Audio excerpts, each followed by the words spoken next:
जय हिंद दोस्तों, इग्नो वाला फौजी यूट्यूब चैनल में आपका स्वागत है। आज हम बात करेंगे BPAS 186 के वन शॉट वीडियो के बारे में। इसमें हम इस बुक के जितने भी इंपॉर्टेंट क्वेश्चन एंड आंसर हैं उन सभी को देख लेंगे। इससे पहले हम BPS 186 के हिंदी मीडियम का वन शॉट वीडियो डाल चुके हैं, इसके प्रीवियस ईयर के क्वेश्चन पेपर डाल चुके हैं। ये वीडियो होने वाली है इंग्लिश मीडियम पर, जिसमें आपको स्ट्रेस एंड टाइम मैनेजमेंट पूरी बुक का सॉल्यूशन मिलेगा। जितने इसके इंपॉर्टेंट क्वेश्चन हो सकते हैं, प्रीवियस ईयर के जो भी क्वेश्चंस हैं वो इसमें सभी इंक्लूड किए गए हैं। तो इसमें पूरा ओवरऑल आप बुक में क्या देखने को मिलेगा, आपको स्ट्रेस के बारे में और टाइम मैनेजमेंट के बारे में, इस पर डिपेंडेंट जितने भी क्वेश्चन है, कोजिज है कि जो भी है, इसके सभी इसमें इंक्लूडेड होंगे। तो एक एक करके इसके सारे क्वेश्चन एंड आंसर को देखते हैं। अगर आपने अभी तक हमारे इग्नो वाला फौजी यूट्यूब चैनल को सब्सक्राइब नहीं किया है तो इग्नो वाला फौजी यूट्यूब चैनल को सब्सक्राइब कर लें। अगर आपको किसी भी तरह के स्टडी मटेरियल चाहिए, गैस पेपर, प्रीवियस ईयर की sold question paper, exam notes, solved assignment, तो स्क्रीन पर दिए गए व्हाट्सएप नंबर पर मैसेज करके इन्हें आप प्राप्त कर सकते हैं। इसका पहला क्वेश्चन है, clarify the concept of stress. तनाव की अवधारणा को स्पष्ट कीजिए। तो स्टूडेंट, स्ट्रेस हमारे जीवन का एक सामान्य हिस्सा है। अगर सिंपल वर्ड्स में बोलूँ तो stress is a condition in which person feels physical, mental और इमोशनल प्रेशर। जब किसी कारण से हमारे शरीर और मन का संतुलन बिगड़ने लगता है तो उसे स्ट्रेस बोलते हैं। तो ये हो गई इसकी परिभाषा। तो आगे कभी भी आप स्ट्रेस की आपको डेफिनेशन लिखनी हो तो आप जो मैंने अभी बताई है ये वाली स्ट्रेस की डेफिनेशन लिख सकते हैं। अगर एग्जाम्पल के तौर पे बताऊँ तो स्ट्रेस होता क्या है, जैसे एग्जाम प्रेशर हो गया, फैमिली प्रॉब्लम्स हो गई, जॉब प्रेशर हो गया, जो फाइनेंशियल प्रॉब्लम है, ये क्या आती हैं, स्ट्रेस के अंदर आती हैं। तो स्ट्रेस सबसे पहला क्वेश्चन आपके मन में आएगा इसको क्लैरिफाई करने के लिए। तो स्ट्रेस है क्या? Stress can be understood by any physical, chemical और emotional factor that cause physical and mental restlessness. तो इसमें बात करें तो रेस्टलेसनेस होती है बेचैनी, जिससे आपको बेचैनी होती है, और उसके कारण क्या होता है, आपकी मेंटल और फिजिकल और इमोशनल चेंजेस होते हैं, आपके अंदर बदलाव आते हैं। जब हम स्ट्रेस महसूस करेंगे तो बॉडी में कुछ केमिकल रिलीज करती है जो हमें एक्स्ट्रा एनर्जी और स्ट्रेंथ प्रोवाइड करती है। हर स्ट्रेस क्या है, बुरा नहीं होता। तो स्ट्रेस भी अलग अलग टाइप का होता है, कुछ पॉजिटिव स्ट्रेस होता है, कुछ नेगेटिव स्ट्रेस होता है, तो वो देखना पड़ता है। जो मिड अमाउंट ऑफ स्ट्रेस होता है ना, वो हमारे लिए बेनिफिशियल होता है, क्योंकि वो हमें मोटिवेट करता है बेटर परफॉर्म करने के लिए। जैसे एग्जाम से थोड़ा पहले आपको स्ट्रेस आता है, वो आपको क्या है, पढ़ने के लिए मोटिवेट करता है। जब स्ट्रेस बहुत ज़्यादा हो जाए तो कंट्रोल से बाहर हो जाए, तब इसके नेगेटिव साइड इफ़ेक्ट हमें देखने को मिलते हैं। तो टाइप ऑफ, सबसे पहला आता है टाइप ऑफ स्ट्रेस। तो इसमें कौन सा आता है, दो तरह के स्ट्रेस होते हैं। इसमें दिया गया है या नहीं दिया गया है, नहीं, इसमें इंक्लूडेड नहीं है। तो इसमें टाइप ऑफ स्ट्रेस आपको मेंशन करना है। तो पहला टाइप कौन सा आएगा, स्ट्रेस। स्ट्रेस क्या होता है, पॉजिटिव स्ट्रेस बोलते हैं। इसकी स्पेलिंग आएगी EUSTRESS। यू स्ट्रेस होता है अच्छा तनाव। It help us to perform better and increase motivations. तो इसके एग्जांपल बताएं तो एग्जाम प्रिपरेशन, प्रोजेक्ट कंप्लीशन और जॉब इंटरव्यू ये होते हैं। इसका सेकंड टाइप कौन सा होता है, डिस्ट्रेस। ये क्या होता है, नेगेटिव स्ट्रेस होता है जो हानिकारक होता है। It creates fear, anxiety and health problems. इसका एग्जांपल की बात करें तो फाइनेंशियल क्राइसिस, फैमिली कन्फ्लिक्ट और वर्क प्रेशर इसमें आता है। तो इसमें कुछ डेफिनेशन दी गई है, कुछ एक्सपर्ट द्वारा, जो विद्वान हैं उन्होंने अपनी अपनी डेफिनेशंस दी है इसके लिए कि होता क्या है। बैरोन के अकॉर्डिंग स्ट्रेस क्या है, stress is multi dimensional process that affects our physical and psychological functions. जब कोई घटना हमारे शरीर और मन के सामान्य कार्यों को प्रभावित करती है तब स्ट्रेस उत्पन्न होता है, ये बैरोन द्वारा कहा गया है। अब मॉर्गन क्या कहते हैं, stress is an internal state arising from physical demands और चैलेंजिंग सिचुएशन। जब व्यक्ति कठिन परिस्थितियों में फंसता है, सामना करता है, तो उसके अंदर तनाव पैदा होता है। फिर इसके अंदर आता है Hans Selye, stress is non specific response of the body to any demand. किसी भी प्रकार के दबाव के प्रति शरीर की सामान्य प्रतिक्रिया स्ट्रेस कहलाती है। तो ये कुछ क्या थे, हमारे मेन विद्वान थे जिन्होंने अपनी अपनी डेफिनेशन दी है। तो इनके बारे में आप अगर एक्स्ट्रा पढ़ना चाहो तो ये पढ़ सकते हो। जो मैं मेन बता रहा हूँ तो एग्जाम पॉइंट ऑफ व्यू से वो इंपॉर्टेंट है। आप इसको थोड़ा शॉर्ट करके बता रहा हूँ ताकि आपका टाइम वेस्ट ना हो, आपको जल्दी से जल्दी समझ में आ जाए। तो ओरिजिन ऑफ स्ट्रेस क्या होता है, स्ट्रेस हमारा ओरिजिन कहाँ से हुआ है, पैदा कहाँ से हुआ है। तो जब स्ट्रेस होता है ना, वो एक फिनोमिना है, कॉन्सेप्ट है फिजिक्स का। Initially it was used to describe pressure and force, later it was explained as a person reactions to unpleasant situation. तो ये क्या है, कोई व्यक्ति के अनप्लीजेंट सिचुएशन में जो उसकी कंडीशन होती है, जो एक्टिविटी करता है, उसको बोलते हैं स्ट्रेस। तो इसमें क्या करता है, जो वाल्टर कैनन है उन्होंने एक्सप्लेन किया है कि वो इस कंडीशन में दो चीज़ें करता है, या तो फाइट करता है या फ्लाइट करता है। फाइट हो गया मतलब समस्या का सामना करेगा, फ्लाइट मतलब समस्या से बचने का प्रयास करेगा, भागने का प्रयास करेगा। फिर इसमें हमारा क्या है, डिफरेंट सोर्सेज ऑफ फैक्टर्स और फैक्टर ऑफ स्ट्रेस, जिसे आप स्ट्रेसर बोलते हो। स्ट्रेस दो रीजन से पैदा होता है। पहला रीजन होता है एक्सटर्नल फैक्टर, दूसरा रीजन होता है इंटरनल फैक्टर। एक्सटर्नल फैक्टर होता है बाहरी कारक, जो कि क्या होता है, noise pollution, family problems, workshop pressure, जो वर्क प्लेस पे होता है, काम जहाँ जॉब करते हैं वहाँ का प्रेशर, और लॉस ऑफ जॉब के जाने के कारण क्या होता है, ये कुछ एक्सटर्नल फैक्टर होते हैं जिसके कारण हमें स्ट्रेस होता है। दूसरा होता है इंटरनल फैक्टर। इसमें क्या होता है, जैसे कि नेगेटिव थिंकिंग होगी, हाई एक्सपेक्टेशन, आप किसी से ज़्यादा उम्मीदें कर लेते हैं, लो सेल्फ कॉन्फिडेंस, और बीमारी का होना, इलनेस के कारण, इसे बोलते हैं इंटरनल फैक्टर। तो ये हमारे सोर्सेज हैं स्ट्रेस होने के कारण, कुछ फैक्टर्स हैं। फिर सिम्टम्स क्या है स्ट्रेस के, तो इसमें आते हैं हमारे क्या क्या सिम्टम्स होते हैं। जब आपको कैसे पता लगेगा कि इसमें स्ट्रेस है, उसमें फिजिकल सिम्टम्स देखने को मिलेंगे, जैसे कि हेडेक, फटीग, इंसोमिया। तो हेडेक होता है सिर दर्द, फटीग होता है थकान होती है, थका हुआ लगता है, और इंसोमनिया होता है नींद का ना आना। तो ये उसमें क्या है, फिजिकल सिम्टम्स दिखते हैं। फिर दूसरा होता है इसमें हमारा मेंटल एंड इमोशनल सिम्टम्स। तो इसमें होते हैं एंजाइटी, चिंता, इरिटेबिलिटी, चिड़चिड़ापन, लैक ऑफ कंसंट्रेशन, उसमें क्या होता है, फोकस होने की कमी हो जाती है। तो इसे मेंटल एंड इमोशनल सिम्टम्स बोलते हैं।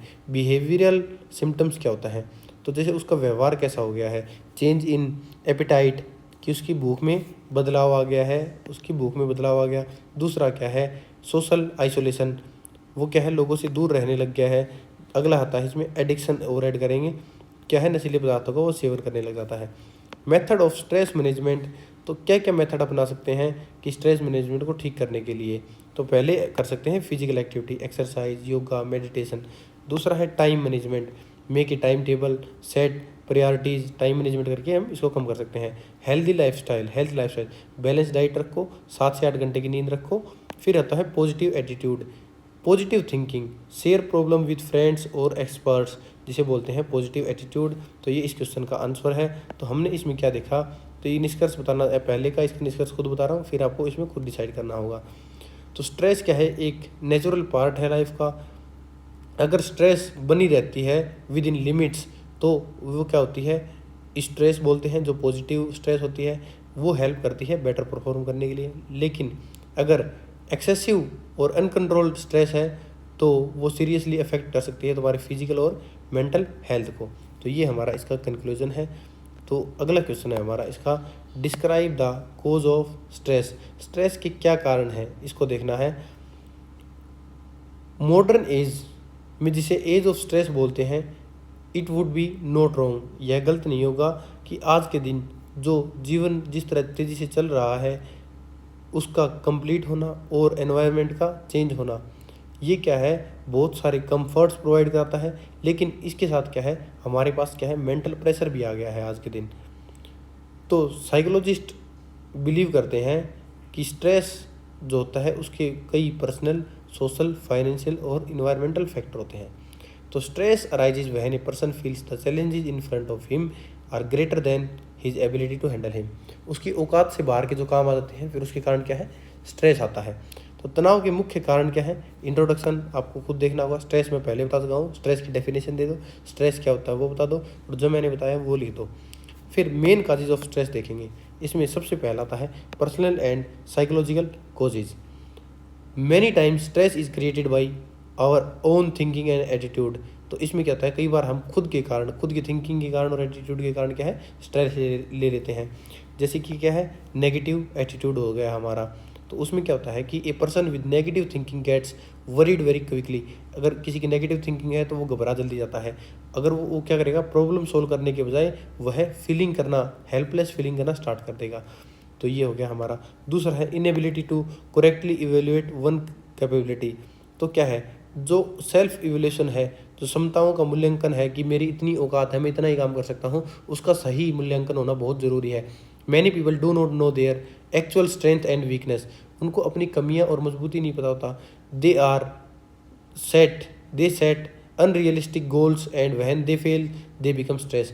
तो क्या कर देते हैं, जब कोई ऑफिस में होता है तो उसे काम बोलते हैं, वो उनको दिखाने के लिए तो हाँ भर देता है, लेकिन उसकी क्षमता कम होती है, उसकी कैपेबिलिटी कम होती है, तो इस कारण क्या है वो स्ट्रेस में चला जाता है।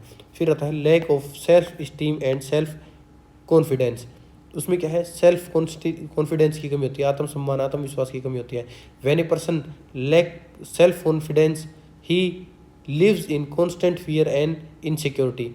जब कोई इंसान लेस सेल्फ कॉन्फिडेंट होगा तो वो क्या करेगा, लगातार कॉन्स्टेंट फियर होगा, इनसिक्योरिटी होगी उसके पास। He feels that he can not succeed in life, और वह फील करेगा कि वह अपनी ज़िंदगी में कामयाब नहीं हो सकता है। दूसरा इसका रीज़न क्या है, सोशल एंड इंटरपर्सनल कोजेज। तो कुछ क्या है इसके सामाजिक कारण भी हैं। ह्यूमन बीइंग है वो एक सोशल मैन है अगर नेचर में देखें तो, क्योंकि वो रिलेशनशिप डायरेक्टली नहीं बनाता, और जो उसकी रिलेशनशिप है वो क्या है कनेक्ट करती है उसको, माइंड बॉडी सबके साथ कनेक्ट करके फिर उसकी मेंटल हेल्थ पे असर डालती है, पॉजिटिव और नेगेटिव वो होता है। तो habit of depending on other, दूसरों पर अगर आप निर्भर रहोगे तो ये क्या करता है, when people expect too much from other and those expectation are not fulfilled stress develop. जब आप किसी पे क्या करोगे, दूसरों पर डिपेंड रहोगे या दूसरों से एक्सपेक्टेशन ज़्यादा रखोगे और वो काम नहीं करेगा तो आपको बुरा लगेगा, जिससे आपको क्या है स्ट्रेस होगी। इसलिए क्या है आज के दिन लाइफ का फंडा है लेस एक्सेप्टेशन, मतलब मोर हैप्पीनेस लेस स्ट्रेस। फिर अगला है feeling of selfishness and ego. स्वार्थ और अहंकार की भावना नहीं होनी चाहिए इंसान में। अगर ज़्यादा हद से ज़्यादा सेल्फीनेस और ईगो होगा तो वो क्या करेगा, कन्फ्लिक्ट पैदा करेगा रिलेशनशिप में और स्ट्रेस को इंक्रीज कर देगा। फिर आता है लैक ऑफ इमोशनल सेंसिटिविटी। तो क्या है, अगर इंसान कम सेंसिटिव होगा, कम इमोशनल होगा, तो क्या करेगा, आज के दिन मेटेरियलिस्टिक वर्ल्ड में people often ignore their own emotions as well as feelings of others. वो क्या करेगा, खुद के इमोशंस को और दूसरों की फीलिंग्स को क्या है दरकिनार कर देगा, ध्यान नहीं देगा। तो ये क्या करेगा, मेंटल प्रेशर को क्रिएट करता है। Family feuds and marital problems. तो पारिवारिक और व्यवहारिक समस्याएं। तो अगर किसी शादी में समस्या आ गई, फैमिली में समस्या आ गई, तो family conflict, daily arguments, marital issues and loss of loved ones. जो आप किसी को प्यार करते हो, ज़्यादा करते हो, उसका गुजर जाना, मर जाना, ये क्या है कुछ मेजर काजेज हैं स्ट्रेस के। थर्ड रीजन है इसका फाइनेंशियल एंड प्रोफेशनल कोजेज। तो इसमें क्या होता है कि जो आर्थिक कारण है, पैसे का लॉस हो जाना, जैसे कि पहला था endless desires for money and financial constraints. तो इसमें क्या है कि आदमी की इच्छाएं कि मेरे पास अपार धन संपत्ति हो, मेरे पास फाइनेंशियल हो, ज़मीन हो, प्लाट हो, मेरे पास बिल्डिंग्स हो, फ्लैट हो, तो नहीं होगा, इतनी इच्छाएं नहीं हुई, लेस आपकी डिज़ायर्स होंगी, लेस स्ट्रेस होगा। तो ये लाइफ का सीधा फंडा है। Excessive work place pressure. जब आप वर्क प्लेस पे हो, कार्यस्थल पर हो, तो जो तनाव है जैसे कि long working hours, heavy workload, deadlines and job insecurities, ये क्या कर देती हैं, स्ट्रेस को इंक्रीज कर देती हैं। फिर अगला आता है इसमें reason environmental and lifestyle related causes. तो ये क्या होते हैं, जो पर्यावरण और जीवन शैली से जुड़े कारण, जैसे कि अनहेल्दी लाइफस्टाइल हो गई जो कि इनबैलेंस होती है। अगर आपकी लाइफ में स्लीप अच्छी नहीं होगी, जंक फूड होगा और एक्सरसाइज नहीं करोगे डेली की, तो ये क्या करेगा, बॉडी बैलेंस को डिस्टर्ब कर देगा, जो कि हमारे स्ट्रेस को इंक्रीज करेगा। दूसरा है एनवायरमेंटल फैक्टर्स, जैसे कि noise pollution, traffic jams, air pollution, overcrowding, ये क्या करता है, मेंटल इरिटेशन और स्ट्रेस को क्रिएट करता है। अगला है less of faith and belief in God. तो क्या है, when a person feels completely alone, तो वो क्या है खुद को अकेला महसूस करता है, एंड लूजिज फेथ एंड पेशेंस, और वो क्या कर देता है, अपना पेशेंस खो देता है। Stressful situation become more difficult to handle, और उसके कारण जो स्ट्रेसफुल जो कंडीशन होती है वो उसको हैंडल नहीं कर पाता। ये इस क्वेश्चन का कंक्लूजन है, जिसको आपको खुद करना होगा, जो कि इस क्वेश्चन में हम एक एक करके जो चीज़ें ब्रीफ की उसको इंक्लूड करके इसका कंक्लूजन बनाना है। नेक्स्ट क्वेश्चन है हमारा, हाउ टू रिड्यूस ऑक्यूपेशनल और जॉब स्ट्रेस। हम क्या करेंगे, जो हमारी जॉब है, नौकरी है, और जो हमारा बिजनेस है, उसमें हम तनाव को कैसे कम करेंगे वो देखना है। तो ऑक्यूपेशनल स्ट्रेस और job stress means the stress that arises because of work related factor. जो आपका काम है, जॉब है, उससे रिलेटेड जो फैक्टर है, उसके कारण जो स्ट्रेस होता है उसे बोलते हैं ये। तो when an employee feels that work demand are greater than the ability to handle them, job stress develop. Job stress कब डेवलप होती है? जब उसकी कैपेबिलिटी से अधिक उसको काम दे दिया जाए, उसे ओवरलोड कर दिया जाए, तब वो स्ट्रेस में आता है। तो job stress affect our mind, body and behaviour.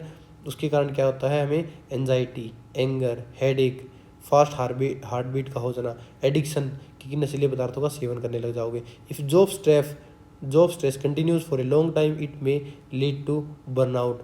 तो बर्नआउट की कंडीशन आ गई कि बर्नआउट क्या होता है। अगर आपको बताऊं कि इसमें आपको जानना होगा अब कि बर्नआउट होता क्या है। तो बर्नआउट क्या है?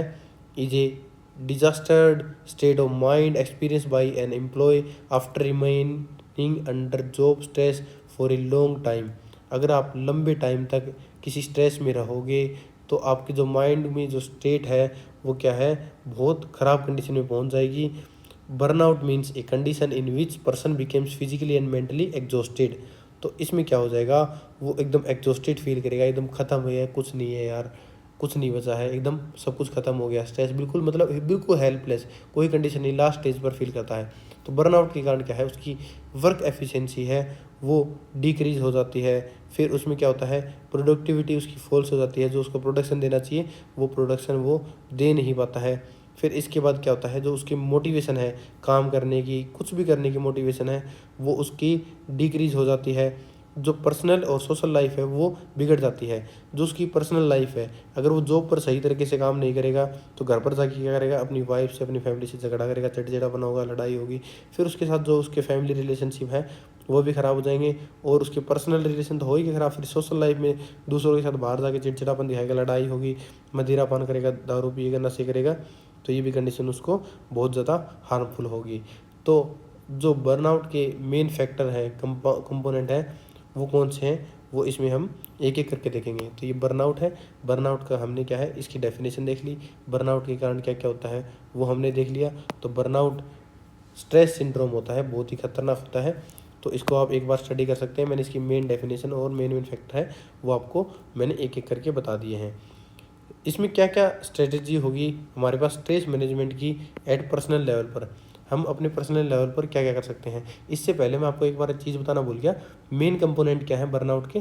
तो उसमें आता है सबसे पहले इमोशनल एग्जॉस्ट, जो कि क्या करता है? एम्प्लॉय होता है वो मेंटली टायर्ड होता है, इमोशनली वीक होता है। फिर क्या होता है? डीपर्सनलाइजेशन, तो दूसरों के प्रति क्या है उसकी संवेदनशीलता। जो डीपर्सनलाइजेशन होता है, जो पर्सन है वो अपने कंसर्न को लूज कर देता है दूसरों के लिए और डिफरेंट अलग बन जाता है, अलग थलग हो जाता है। रिड्यूस पर्सनल अचीवमेंट, तो क्या है उसकी जो पर्सनल अचीवमेंट है वो कम हो जाती है। तो कुछ स्टेजेस हैं बर्नआउट की, उसको 5 स्टेजेस में बोलते हैं। तो पहली स्टेजेस की बात करूँ तो मैं होता है हनीमून स्टेज। तो in a new job employ remain excited and energetic. दूसरी स्टेज में क्या है?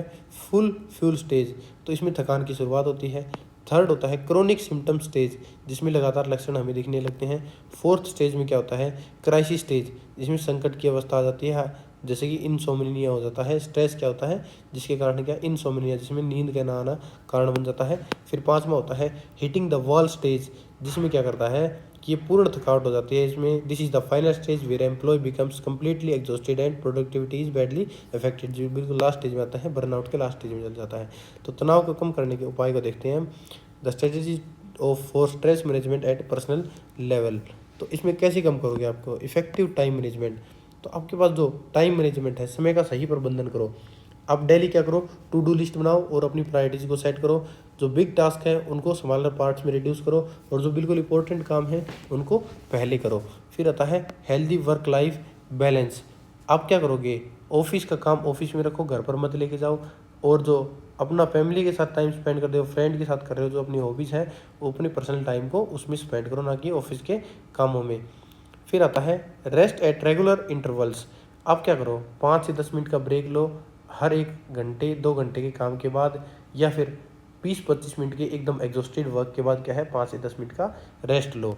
तो इससे क्या है आपकी प्रोडक्टिविटी बढ़ेगी, आपको रेस्ट वाला फील होगा। Improvement in physical and mental health, इससे क्या होगा? आपकी जो फिजिकल और मेंटल हेल्थ है उसमें सुधार होगा। अगर आप कैसे, इसमें क्या क्या करना पड़ेगा आपको? रेगुलर एक्सरसाइज और योगा करना पड़ेगा। Exercise release endorphins also known as happy hormones. तो क्या है, रेगुलर एक्सरसाइज करोगे तो आपके कारण क्या है, एंडोर्फिन्स रिलीज होगा, एक हार्मोन है बॉडी में, वो आपको हैप्पीनेस देता है। They reduce stress and improve mood, ये क्या करेगा, आपका स्ट्रेस है उसको रिड्यूस कर देगा, आपके मूड को इम्प्रूव करेगा। तो इसमें क्या है, ये बहुत इंपॉर्टेंट एक्सरसाइज करना। Practice of meditation and deep breathing, तो मेडिटेशन करना जो कि क्या करता है, माइंड को काम करता है। डीप ब्रेथ लोगे एक स्ट्रेसफुल सिचुएशन में तो वो आपको इंस्टेंट रिलैक्स प्रोवाइड कराएगी। सफिशिएंट एंड क्वालिटी स्लीप, एक आदमी को, कोई भी इंसान है, ह्यूमन बीइंग है, उसको 7 से 8 घंटे की क्वालिटी स्लीप लेनी चाहिए। अच्छी स्लीप उसकी बहुत फिजिकल और मेंटल हेल्थ को इम्प्रूव करती है। अगला है behavioural and communication strategies at work place, जो उसके वर्क प्लेस है उस पर उसका बिहेवियर कैसा होना चाहिए, कम्युनिकेशन कैसा होना चाहिए ताकि उसको लेस स्ट्रेस हो। क्लियर एंड इफेक्टिव उसका कम्युनिकेशन होना चाहिए। जो वो वर्क रिलेटेड डिस्कस होते हैं, प्रॉब्लम होती है, वो ओपनली उसके सीनियर के साथ उसको डिस्कस करनी चाहिए। If workload is excessive, politely communicate your situation, आप अपनी सिचुएशन को बताइए कि मेरे पास ओवरलोड हो रहा है, प्लीज़ इसको थोड़ा कम करो। अगला है बिल्डिंग हेल्थिंग एंड सोशल रिलेशंस, तो आप क्या करोगे, पॉजिटिव रिलेशंस विद को वर्कर्स, अपने को वर्कर्स के साथ पॉजिटिव रिलेशंस रखो। जो स्पोर्टिव कलीग्स हैं वो क्या करो, sportive colleagues reduce emotional stress, जो स्पोर्टिव कलीग होंगे ना वो आपका स्ट्रेस को कम कर देते हैं। गिविंग अप अनरियलिस्टिक एक्सपेक्टेशन, तो अगर क्या है, जो do not expect perfection in every task, हर टास्क में आप परफेक्ट मत बनो। Accept your limitation and work realistically, आप अपनी लिमिटेशन को एक्सेप्ट करो और जो आपकी वर्क रियलिस्टिकली है उसको एक्सेप्ट करो। अगला है इसमें इम्प्रूवमेंट एट ऑर्गेनाइजेशनल लेवल, तो इसमें इंस्टीट्यूशन का क्या रोल होता है, वो क्या कर सकते हैं, creation of human work culture कर सकते हैं, जो हेल्दी वर्क कल्चर है उसको क्रिएट कर सकते हैं। ऑर्गेनाइजेशन क्या करेगी, should respect employees mental health and avoid excessive over time, अपने ओवर टाइम को क्या है कम करना चाहिए। मेंटल हेल्थ सपोर्ट प्रोग्राम चलाने चाहिए, तो कैंपेन चलाए जो कि स्ट्रेस मैनेजमेंट वर्कशॉप हो, योगा सेशन हो, काउंसलिंग सर्विसेज हो, तो इस प्रकार के वो सेशन चलाए। फिर इसका कंक्लूजन है, जो हमने आंसर दिया है उसके हिसाब से इसका कंक्लूजन आपको देना है, जो कि आप अपने हिसाब से दे सकते हैं जो आपने इस क्वेश्चन में पढ़ा है। नेक्स्ट क्वेश्चन है हमारा, describe the method to remove stress, तो आपने जो भी अभी क्वेश्चन देख रहे होंगे बिल्कुल आपके आम जिंदगी से रिलेटेड होंगे, आप उनको रिलेट कर पा रहे होंगे, तो इसमें कुछ हार्ड एंड टफ नहीं है। आप इनके जो मेन कीवर्ड है ना, जैसे कि ये कीवर्ड दिए गए हैं, ये आपके क्या क्या कारण, इनको याद रख लो, आप इसमें लिख लोगे मटेरियल को, आपको कीवर्ड थोड़ा नोट कर लेना, बस इतना ही आपका इसमें हार्ड एंड टफ है। तो अब इसमें हम क्या करने हैं, स्ट्रेस को रिमूव करने के लिए कुछ मेथड्स को बताना है कि क्या क्या मेथड है। तो आज के दिन स्ट्रेस क्या है, एक कॉमन प्रॉब्लम बन गई है किसी की भी ज़िंदगी में, वो चाहे स्टूडेंट हो, एम्प्लॉय हो, बिजनेसमैन हो, हाउसवाइफ हो, और कोई भी जो स्ट्रेस फेस कर रहा हो। तो सिंपल वर्ड में बताऊं तो stress occur when person is unable to handle the pressure of different situation, इसकी हम बार बार क्या है डेफिनेशन देख चुके हैं। स्ट्रेस क्या होता है, हर क्वेश्चन में स्ट्रेस पूछी जाएगी, स्ट्रेस क्या वो डेफिनेशन देनी है। स्ट्रेस के बारे में जो मैंने पहले क्वेश्चन में बताया था वो आपको थोड़ा इसमें बताना है। फिर हमें बात करना है जो क्वेश्चन में एग्जैक्ट पूछा गया है, क्या क्या मेथड है कि स्ट्रेस को रिमूव करना है। इसमें हमें पहला मेथड आता है, इसमें हाँ ये रहा, योगिक एंड स्पिरिचुअल रेमेडीज़। तो इसमें क्या करोगे, जो आपको क्या करना है, योगिक और आध्यात्मिक उपाय करने हैं। तो ये क्या होते हैं, जैसे कि फेथ इन सुप्रीम पावर, तो आपको क्या होगा, considering oneself and an inseparable part of the supreme power, तो कोई भी आदमी है उसे खुद को भगवान से अलग नहीं मानना चाहिए और खुद को अकेला और हेल्पलेस नहीं समझना चाहिए। Believing that higher power is always with you gives mental health strength and reduce fear, आपको मानना होगा कि मेरे पास हायर पावर, मेरे पास सुप्रीम पावर मेरे साथ है, इससे क्या होगा, आपकी मेंटल स्ट्रेंथ होगी और आपका फियर रिड्यूस होगा। फिर पावर ऑफ प्रेयर, तो इसमें प्रार्थना की शक्ति क्या होगी, प्रेयर हेल्प टू काम the mind and reduce anxiety, तो वो आपको क्या करेगा, माइंड को काम रखेगा और आपकी एंजाइटी को कम करेगा। Sharing our worries with God, जो आपकी वरीज है वो क्या करेगी, जो भगवान के साथ है वो एक फीलिंग क्रिएट करेगी पीस और कॉन्फिडेंस को, तो ये हमारा पावर ऑफ प्रेयर है। फिर इसके बाद क्या आएगा, positive attitude and faith in God, कोई भी सिचुएशन हो लाइफ में उसमें एक पॉजिटिव एटीट्यूड रखो, इसके बजाय instead of focusing on problem को फोकस करने के बजाय we should focus on solution, हमें सॉल्यूशन पर फोकस करना चाहिए। क्योंकि अगर आप सिचुएशन पर फोकस करोगे, प्रॉब्लम पर फोकस करोगे, वो आपको रिलैक्स नहीं देने वाली, उससे आपका टास्क पूरा नहीं होने वाला, आपको सॉल्यूशन ही रेस्ट दे सकता है, स्ट्रेस को कम कर सकता है। इसलिए positive attitude and faith in God जरूरी है। दूसरा फैक्टर इसमें क्या है, दूसरा कारण क्या है, साइकोलॉजिकल रेमेडीज कर सकते हैं कुछ। इसमें साइकोलॉजिकल रेमेडीज में क्या आता है, relinquishment of fertile anxiety of future. तो इसका एक सिंपल मीनिंग है कि अवॉइड अननेसेसरी वरी, जो भविष्य की चिंता है उसको छोड़ दो। Many people remain stressed because they worry too much about the future. कुछ लोग स्ट्रेस रहते हैं क्योंकि वो फ्यूचर की टेंशन लेते रहे, प्रेजेंट में जीते ही नहीं है। We should learn to live in the present, हमें आज के दिन में जीना सीखना होगा। Cognitive restructuring change in thinking बोलते हैं इसे। कोग्निटिव रिकंस्ट्रक्टिंग किसे होते हैं, सोच में सकारात्मक बदलाव को बोलते हैं। जैसे कि कोग्निटिव रिकंस्ट्रक्टिंग हो गया, when ever a problem comes instead of panicking ask your self. जब कोई सिचुएशन ऐसी आती है कि जिसमें आप पैनिक हो जाते हो, कि उसमें आप 2 क्वेश्चन करो, what is the situation, situation क्या है, is this problem really so big, क्या ये मतलब इतनी बड़ी प्रॉब्लम है जो आप इतनी टेंशन ले रहे हो। Looking at the problems as challenges reduce stress. तो आपको क्या करना होगा, प्रॉब्लम को देख एज ए चैलेंज को देखोगे तो आपका स्ट्रेस क्या है, रिड्यूस हो जाएगा। ऐसे आप क्वेश्चन करोगे कंडीशन को। कंट्रोल ओवर एक्सपेक्टेशंस, तो इसमें क्या करना है, do not expect too much from others and avoid perfection in everything. तो किसी से इतना टू मच एक्सपेक्टेशन मत रखो, इतनी ज़्यादा एक्सपेक्टेशन मत रखो ताकि आपको खुद को ही नुकसान हो, उससे ताकि कल को आपकी उम्मीदें टूटे तो इतना हार्मफुल ना हो। Accept that every situation can not under control, accept करो कि हर सिचुएशन को आप कंट्रोल नहीं कर सकते। थर्ड हमारा इसमें है physical and lifestyle related remedies. अगर आप इसमें बात करोगे फिजिकल और लाइफस्टाइल रेमेडीज़ की बात करोगे तो इसमें आपका आएगा मॉर्निंग वॉक। तो मॉर्निंग वॉक करोगे तो कि फ्रेश एयर मिलेगी आपको, जो कि आपकी ब्लड सर्कुलेशन को इम्प्रूव करेगी, स्ट्रेस को कम करेगी। फिर practice of pranayama and deep breathing, आप प्राणायाम योगा करोगे और आप गहरी सांस डीप ब्रीथिंग करोगे तो आपका क्या होगा, जो जैसे कि किस किस टाइप के करोगे, अनुलोम विलोम, भ्रामरी, जो कपालभाति है, तो ये आपको क्या करेगा, जो रिलैक्स करेगा अपने नर्वस सिस्टम उसको रिलैक्स करेगा। तो इस प्रकार क्या है प्राणायाम करोगे जिससे आपको क्या है ब्रीथिंग कंट्रोल होगी। फिर आप डीप ब्रीथिंग करोगे तो आपकी माइंड काम होगा, माइंड रिलैक्स होगा, जो कि आपकी स्ट्रेस को कम करेगा। बैलेंस डाइट एंड एडिक्वेटेड स्लीप, अगर आप 7 से 8 घंटों की प्रॉपर स्लीप लोगे जिससे आपकी बॉडी पूरी रिलैक्स होगी, डिटॉक्स हो जाएगी, और बैलेंस डाइट लोगे जिसमें आपको क्या है, आप प्रॉपर प्रोटीन लोगे, प्रॉपर फैट्स, अच्छे गुड फैट्स लोगे तो आपके हार्मोन को कंट्रोल करेगा। आप लिमिटेड में कार्ब्स लोगे, अगर कार्ब्स ज़्यादा नहीं लोगे तो आपका इंसुलिन स्पाइक नहीं होगा और आपको शुगर वगैरह नहीं होगी, तो बॉडी बैलेंस रहेगी, शरीर में कोई इलनेस नहीं आएगी, जिस कारण क्या है स्ट्रेस आपका कम रहेगा।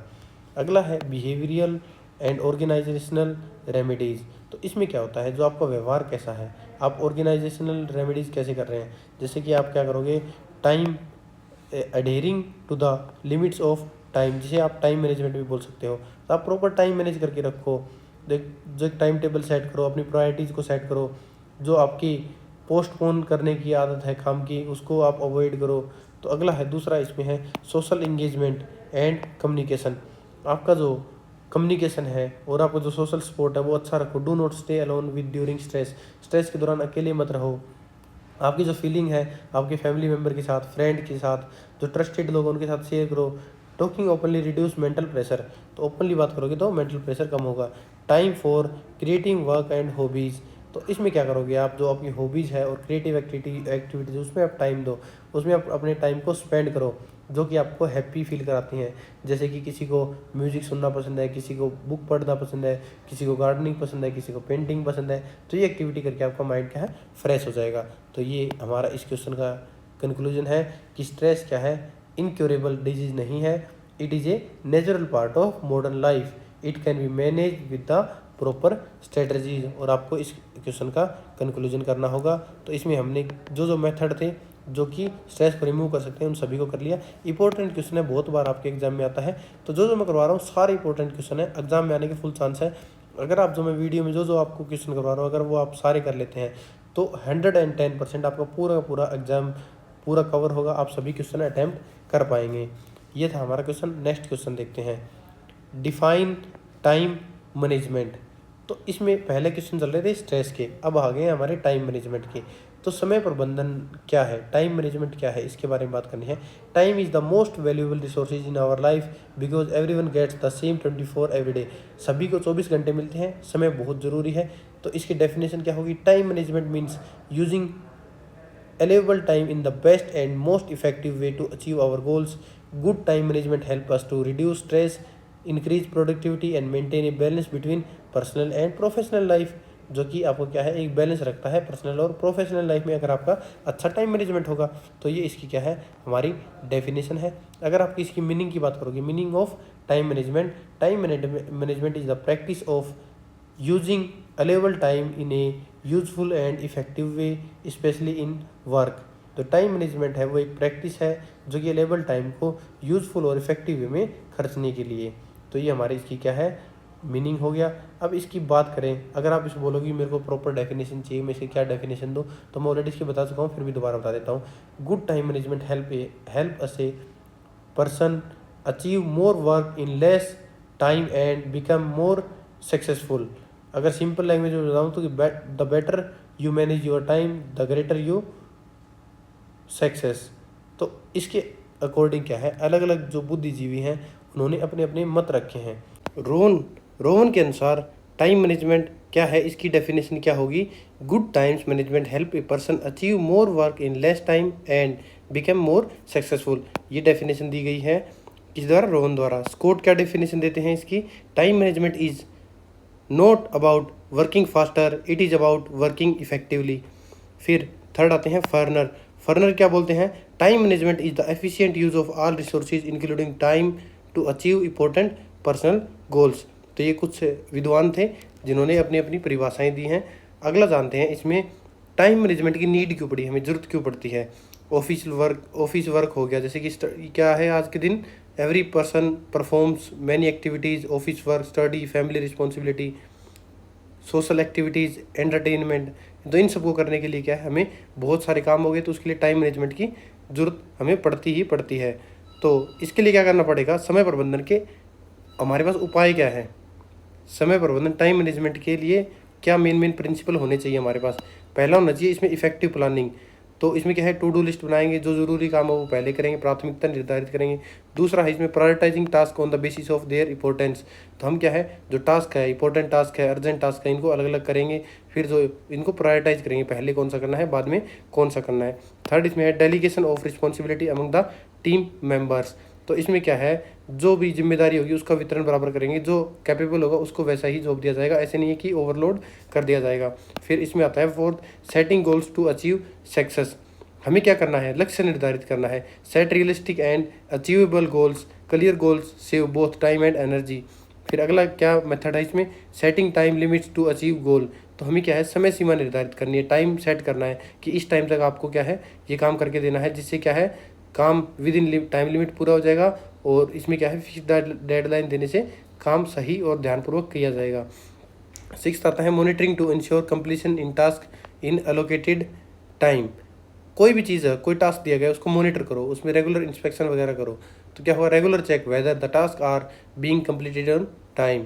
तो ये हमारे कुछ मेथड थे जिनको हमने देखा है। तो इसके प्रमुख कुछ सिद्धांत भी होंगे, जो क्या क्या इसमें मॉडर्न प्रिंसिपल्स हैं, जो कि टाइम मैनेजमेंट की क्या क्या हमारे पास प्रिंसिपल है वो देखेंगे। सबसे पहले इसमें आता है पेरेटो प्रिंसिपल। तो इसमें क्या होता है, 80-20 रूल है कि जो मैक्सिमम 80% रिजल्ट है वो 20% इंपॉर्टेंट काम से हमारा अचीव हो जाता है। तो इस प्रिंसिपल के according 80% of the result come from the 20% of the important task. तो इसलिए क्या है, जो इंपॉर्टेंट टास्क है उसको मैक्सिमम रिजल्ट देता है उसको सबसे पहले करो, ताकि आपका मैक्सिमम काम खत्म हो जाए। फिर दूसरा आता है इसमें मैट्रिक्स क्या बताते हैं, इस मेथड को डिवाइड करो टास्क में 4 कैटेगरी में। पहली कैटेगरी कौन सी होगी, इंपॉर्टेंट एंड अर्जेंट में, तो इसको शेड्यूल करो। दूसरी कौन सी होगी, इंपॉर्टेंट बट नॉट अर्जेंट, जिसको डेलीगेट दैम करो। फिर अर्जेंट बट नॉट इंपॉर्टेंट, तो ये क्या होता है, इसमें ऊपर वाले इसको क्या करना है, हमें शेड्यूल करना है। इसको अर्जेंट बट नॉट इंपॉर्टेंट, इसको डेलीगेट करेंगे इस टास्क को कि। फिर अगला लास्ट है नॉट अर्जेंट नॉट इंपॉर्टेंट, इसको अवॉइड करेंगे। फिर थर्ड इसमें लॉ क्या आता है, पार्किंसन लॉ। इसके अकॉर्डिंग क्या है, work expand according to the time available for its completion, therefore always set a reasonable deadline तो ये क्या है, पार्किंसंस का लॉ है। फिर ऑब्स्टेकल क्या आते हैं टाइम मैनेजमेंट में, क्या क्या हमारे पास बाधाएं आती हैं।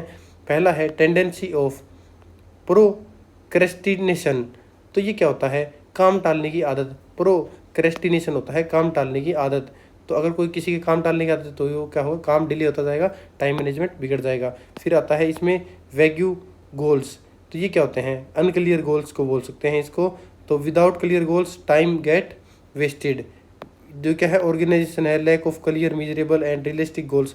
जिसके गोल क्लियर नहीं होंगे वो क्या है, काम ऐसे टलता जाएगा, काम डिले हो जाएगा। मॉडर्न डिस्ट्रैक्शन जैसे कि social media, mobile notification, unnecessary phones.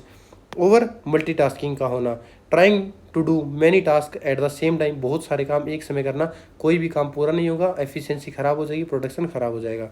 फिर इसमें आते हैं personal and social importance of the time management. क्या क्या है इसमें, पर्सनल और सोशल इंपॉर्टेंस क्या है टाइम मैनेजमेंट की। Freedom from mental stress. अगर आप सही टाइम मैनेजमेंट करोगे जिससे क्या है आपकी पर्सनल और सोशल लाइफ दोनों अच्छी रहेगी, आपको मेंटल स्ट्रेस नहीं होगी। Increase in self confidence. इससे क्या है आपका काम सही समय पर पूरा होगा, आपका सेल्फ कॉन्फिडेंस बढ़ेगा। Healthy family life. आपका क्या है ऑफिस का काम ऑफिस में कर दोगे, जो आपका बिजनेस है वो आप उसी वर्क प्लेस पे ख़त्म कर दोगे, तो फैमिली में नहीं लेके आओगे, जिससे फैमिली लाइफ हेल्दी होगी। ये इसका कंक्लूजन है, आपको इसके हिसाब से खुद इसका कंक्लूजन देखना होगा। अगला क्वेश्चन देखते हैं हम। Describe the consequences of wasting time and the benefit of time management. तो टाइम मैनेजमेंट के बारे में हमने इतनी डेफिनेशन देख ली है समय प्रबंधन के बारे में। तो अब इसके बारे में क्या जानना है कि समय की बर्बादी के परिणाम और समय प्रबंधन के लाभ क्या होंगे, इसको जानना है। तो इसमें हमारे पास क्या होगा, समय बर्बादी के सबसे पहले परिणाम को जानेंगे। कॉन्सिक्वेंसीज ऑफ वेस्टिंग टाइम, सबसे पहले इसमें क्या आता है, ये इतने सारे पॉइंट बता रखे हैं तो इनको एक एक करके ध्यान से देख लेना, अरेंज कर लेना। पहले मैं बता रहा हूँ मिसिंग डेडलाइन। जो समय सीमा है उसका पालन नहीं करोगे तो मिसिंग डेडलाइन, जिससे क्या होगी, समय की बर्बादी के परिणाम के कारण क्या होगा, आपके टारगेट अचीव नहीं होंगे। दूसरा, डैमेज टू प्रोफेशनल रेपुटेशन। इससे क्या होगी, आपकी रेपुटेशन खराब होगी, आप क्या है काम को लेट कंप्लीट करके दोगे, जिससे मार्केट में एक नेगेटिव सेंटिमेंट्स सेट हो जाएगा। तीसरा इसमें आएगा इंक्रीज इन स्ट्रेस। अगर आपका पेंडिंग वर्क रहेगा, काम समय पर कंप्लीट नहीं होगा तो आपको स्ट्रेस इंक्रीज होगी। फोर्थ इसमें आएगा पुअर वर्क एफिशिएंसी। आप क्या है जल्दबाजी में आप लास्ट में काम पूरा करने की कोशिश करोगे, जिससे आपकी एफिशिएंसी बिगड़ जाएगी, पुअर वर्क एफिशिएंसी बोलते हैं इसे।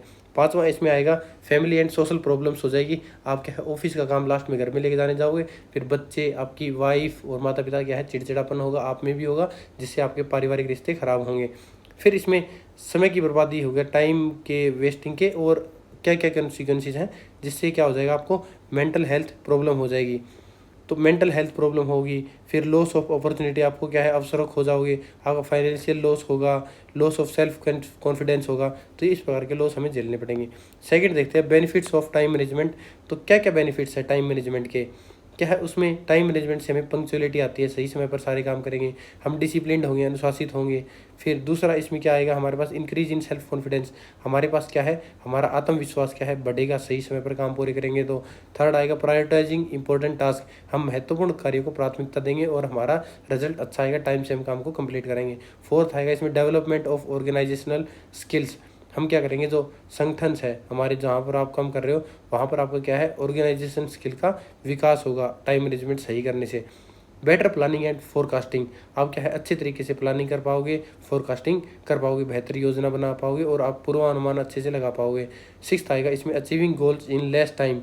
आप क्या है अपने गोल कम टाइम में अचीव कर पाओगे अगर आप टाइम मैनेजमेंट सही अच्छे से करोगे। तो इसके और क्या क्या फ़ायदे हैं कि बेटर वर्क लाइफ बैलेंस हो जाएगा आपका, बेटर डिसीजन मेकिंग हो जाएगा, प्रोटेक्शन ऑफ एनर्जी एंड आपकी क्या है एनर्जी सेव होगी, आपकी जो उत्साह एनर्जी है वो सेफ रहेगी। डेवलपमेंट ऑफ क्रिएटिविटी, आप में क्या है क्रिएटिविटी आ जाएगी। तो इसमें ये हमारा क्या है, it create self confidence, it encourage prioritising, it develops organisational skill, जो मैं आपको सारी बता चुका हूँ। Upgradation of forecasting and planning skills बढ़ जाएगी आपकी, achieving goals within the minimum time हो जाएगा।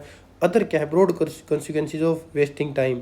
तो और क्या कॉन्सिक्वेंसीज है वेस्टिंग टाइम के, आपकी मेंटल हेल्थ खराब हो जाएगी, स्लीपिंग अवे फ्रॉम अपॉर्चुनिटी, आपकी अपॉर्चुनिटी आज से फाइनेंशियल लॉस होगा, सेल्फ री अप्रोच एंड सेल्फ डाउट, आपको क्या है सेल्फ कॉन्फिडेंस गिर जाएगा और सेल्फ डाउट, खुद पे आपको डाउट होने लगेगा। और कुछ इंपॉर्टेंट बेनिफिट्स हैं टाइम मैनेजमेंट के, जैसे कि बेटर बैलेंस वर्क लाइफ में, इंपॉर्टेंट डिसीजन मेकिंग हो जाएगी आपकी, इंप्रूवमेंट हो जाएगी decision making, protection of energy and enthusiasm हो जाएगा, आपकी एनर्जी और उत्साह बचेगी, डेवलपमेंट ऑफ क्रिएटिविटी, आप में क्या क्रिएटिविटी आ जाएगी, तो tips for effective time management के लिए आप क्या कर सकते हैं, फिक्सिंग स्मार्ट गोल्स। तो स्मार्ट गोल्स क्या होते हैं, इसमें एक एक करके बता रखा है। एस से स्पेसिफिक, एम से मिजरेबल, ए से अचीवेबल, आर से रेलिवेंट और टी से टाइम बाउंड। तो स्मार्ट मेथड का यूज़ करके आप इसे फिक्स कर सकते हैं। फिक्सिंग प्रायोरिटाइज, तो आप क्या है, प्राथमिकता सेट करो, प्रायोरिटाइज करो चीज़ों की, कौन सी चीज़ मेरे को ज़रूरी करनी है। तो इसमें 80-20 का मेथड लगा सकते हो कि जो ज़रूरी काम होगा वो ज़्यादा रिजल्ट देगा, इसलिए उसको पहले करो। डिस्टेंस फ्रॉम टेक्नोलॉजिकल डिस्ट्रैक्शन, जो डिस्ट्रैक्शन आपको करते हैं उनसे थोड़ी दूरी बनाओ। Developing the art of saying no, आप क्या है, जो चीज़ आपके बस की नहीं है उसको नो बोलो, सेइंग नो। तो ये हमारे इस क्वेश्चन का आंसर होगा, जो कि बिल्कुल ईजी और एकदम आसान था। आप इसमें नॉर्मल लाइफ में, रेगुलर लाइफ में कर सकते हैं, तो इससे आसान क्वेश्चन शायद होगा नहीं।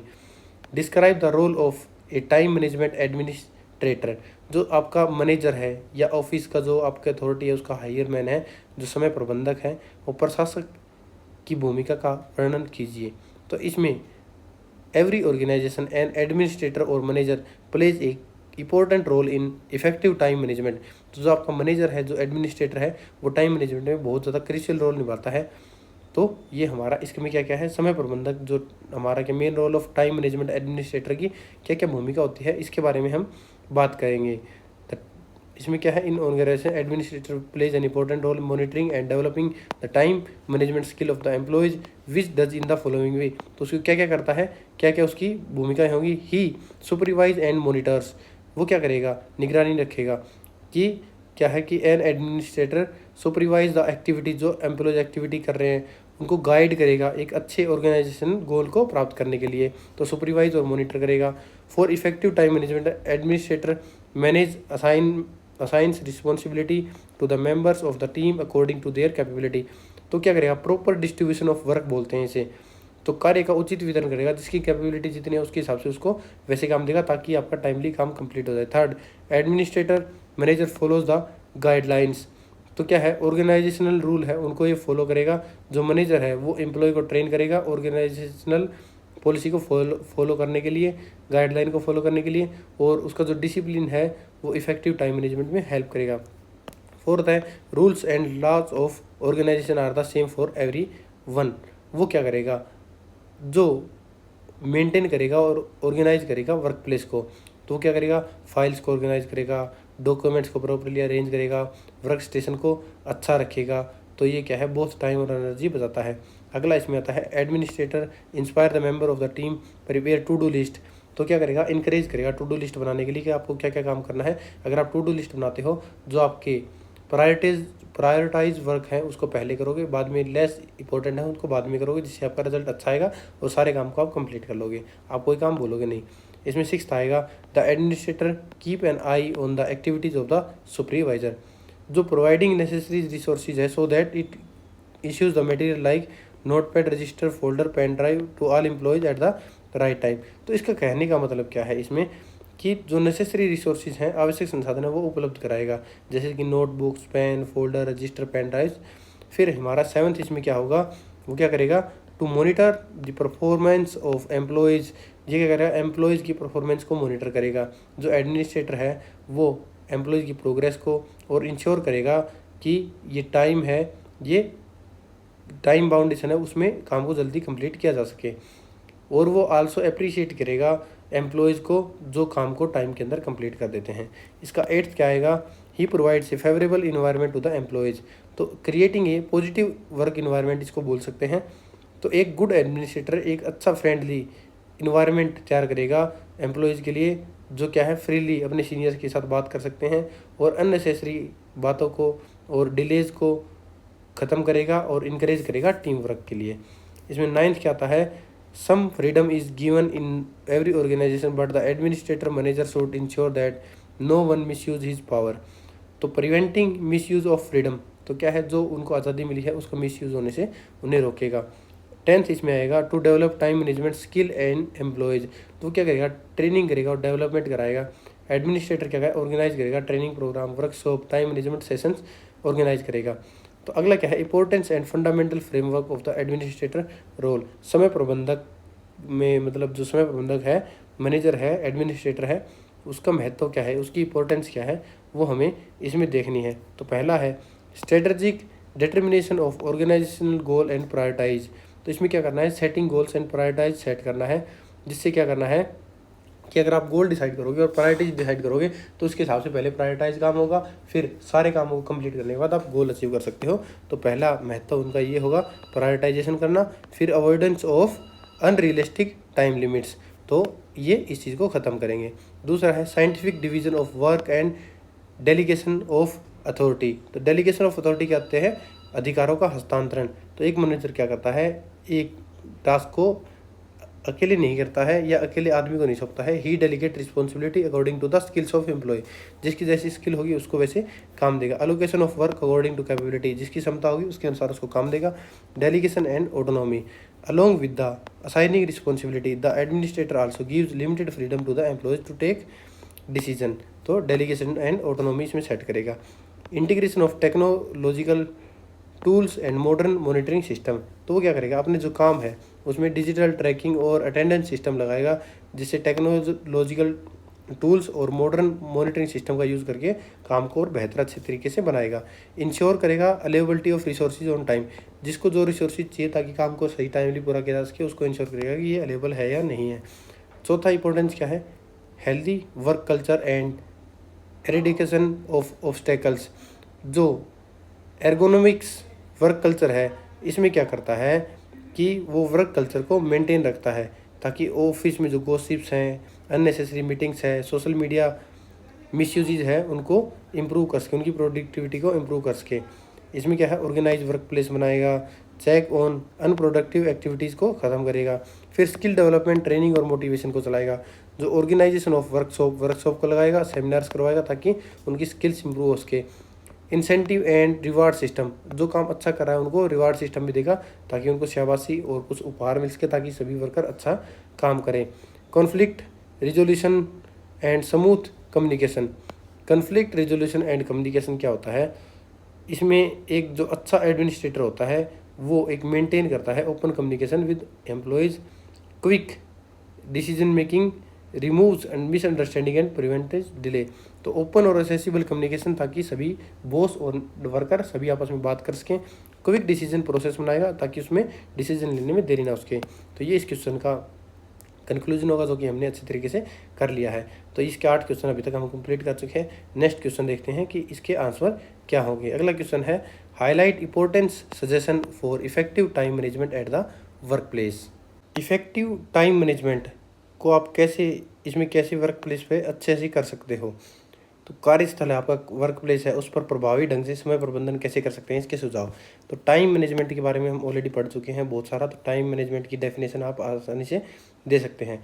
तो अब इंपॉर्टेंस क्या है, इंपॉर्टेंस हमें सजेशन देनी है ताकि इफेक्टिवली टाइम मैनेजमेंट किया जा सके एट वर्क प्लेस। तो सबसे पहले इसमें क्या है, understand the value of time at the nature of goals. तो understand the value of time, सबसे पहले हमें टाइम की कीमत समझनी होगी कि एम्प्लॉय है उनको समझना होगा टाइम और ऑर्गेनाइजेशनल गोल के बारे में। अगर गोल अनरियलिस्टिक लग रहा है तो डिस्कस करो अपने टीम लीडर के साथ इमीडिएटली कि मैं इसे टाइम पर पूरा नहीं कर पाऊंगा। दूसरा इसमें क्या आएगा, every organisation need dedicated employees. तो क्या है, वर्क विद डेडिकेशन, तो इसमें काम करना है, डेडिकेटेड एम्प्लॉयज़ होने चाहिए काम करने के लिए, ताकि टाइमली आपका काम पूरा हो जाए। ऐसे नहीं है कि भाई टालने की उसमें आदत हो और वो काम को करे ना। Inculcate the habit of punctuality and discipline to complete the goals. तो इसमें थर्ड क्या आएगा, डेवलप पंक्चुअलिटी एंड डिसिप्लिन। समय की पाबंदी लगाओ, समय की पाबंदी की अपने अंदर आदत डालो और खुद में डिसिप्लिन लाओ ताकि हम काम को पूरा कर सके सही टाइम बाउंड के अंदर। And employees should have clarity about the capabilities and priorities. तो क्या है, नो योर कैपेसिटी, अपनी कैपेसिटी को पहचानो, जिससे आपको पता लग सके कि हाँ भाई मेरी इतनी कैपेसिटी है, मैं इतना ही कर सकता हूँ, उससे ज़्यादा काम को हैंडल मत करो, ताकि आप टाइमली काम पूरा करने सकोगे। स्ट्रेस आएगी आपके अंदर और ओवरलोड आएगा, आपकी इमेज खराब होगी। Self organisation is the key of success, therefore arrange important files document. तो इसमें आपको क्या करना है, जो वर्क प्लेस है उसको ऑर्गेनाइज रखो, अपनी file, documents, visiting card, office material, उनको प्रॉपर प्लेस पर रखो। अगला है हमारा इसमें, keep a note pad and pen handy for meeting. तो एक नोट पैड और क्या रखो अपने पास, पेन रखो, जो कि क्या है कोई भी मीटिंग हो उसमें आप क्या है इंपॉर्टेंट पॉइंट्स को नोट कर सको। अगला है इसमें, अवॉइड डिस्ट्रैक्शन एट वर्क। जो आपको डिस्ट्रैक्शन कर रहे हैं उनको अवॉइड करो, लॉन्ग फ़ोन कॉल्स को, अननेसेसरी व्हाट्सअप मैसेज को, सोशल मीडिया को, अनइम्पोर्टेंट कन्वर्सेशन को, इसको अवॉइड करो। अगला है इसमें मेंटेन फोकस ड्यूरिंग वर्क, काम कर रहे हो उस टाइम ध्यान रखो, कोई भी अनअवॉइड डिस्ट्रैक्शन मत करो। अगला इसमें क्या है, एक प्रिपेयर टू डू लिस्ट बनाओ कि जो ज़रूरी काम उनको पहले करो और सारे काम टाइम में पूरे करो। तो ये है। और कुछ मॉडर्न सुझाव हैं हमारे पास जो क्या है टाइम के साथ हमें दिए गए हैं। तो इसमें क्या करने हैं, मॉडर्न टेक्नोलॉजी और टूल्स का हमें यूज़ करना है। तो डिजिटल टूल जैसे कि task management app, calendar reminders, digital documentation का हम यूज़ कर सकते हैं। तो इसमें क्या है, task tracking software, calendar scheduling, digital documentation का यूज़ कर सकते हैं। फिर developing the art of saying no, अगर आपकी बस की चीज़ नहीं है उस काम को नो बोलो। और जैसे है कि आपकी कैपेबिलिटी कुछ है, आपको बॉस को इम्प्रेस करना है, उसको करने के लिए आप क्या है कोई भी काम करते जा रहे हो, तो इसको क्या है developing the art of saying no, ये होनी चाहिए। Energy management and pomodoro technique, तो ये क्या होती है, एनर्जी मैनेजमेंट और ये क्या होता है, पोमोडोरो, सॉरी इसको मैंने गलत प्रोनाउंसिएशन किया, पोमोडोरो है ये, पोमोडोरो टेक्निक। तो इसके अकॉर्डिंग क्या है कि कोई भी आप काम कर रहे हो लगातार 25 मिनट तक फुल कंसंट्रेशन के साथ, तो उसके बाद आप 5 मिनट का क्या है आराम लीजिए। 25 मिनट के बाद 5 मिनट का आप रेस्ट लीजिए, ब्रेक लीजिए। After 4 sessions take a longer break, तो 25-25 मिनट के 4 सेशन लगाने के बाद क्या है एक लंबा ब्रेक लीजिए। डूइंग डिफिकल्ट टास्क फेस्ट, क्योंकि शुरुआत में एनर्जी ज़्यादा रहती है, आप जो डिफिकल्ट टास्क है उसको पहले कर लीजिए, आसान टास्क है उसके लिए कम एनर्जी की रिक्वायरमेंट पड़ेगी। अगला है keeping meeting and communication concise, अपनी जो ज़रूरी मीटिंग है उन्हीं को ऑर्गेनाइज करो और कम्युनिकेशन उनको कंसाइज रखो, बेफिजूल की बातें आपको नहीं करनी है। Work life balance and mental health, आपको क्या करना है, जो वर्क लाइफ है उसको बैलेंस रखना है, अपनी मेंटल हेल्थ को अच्छा रखना है।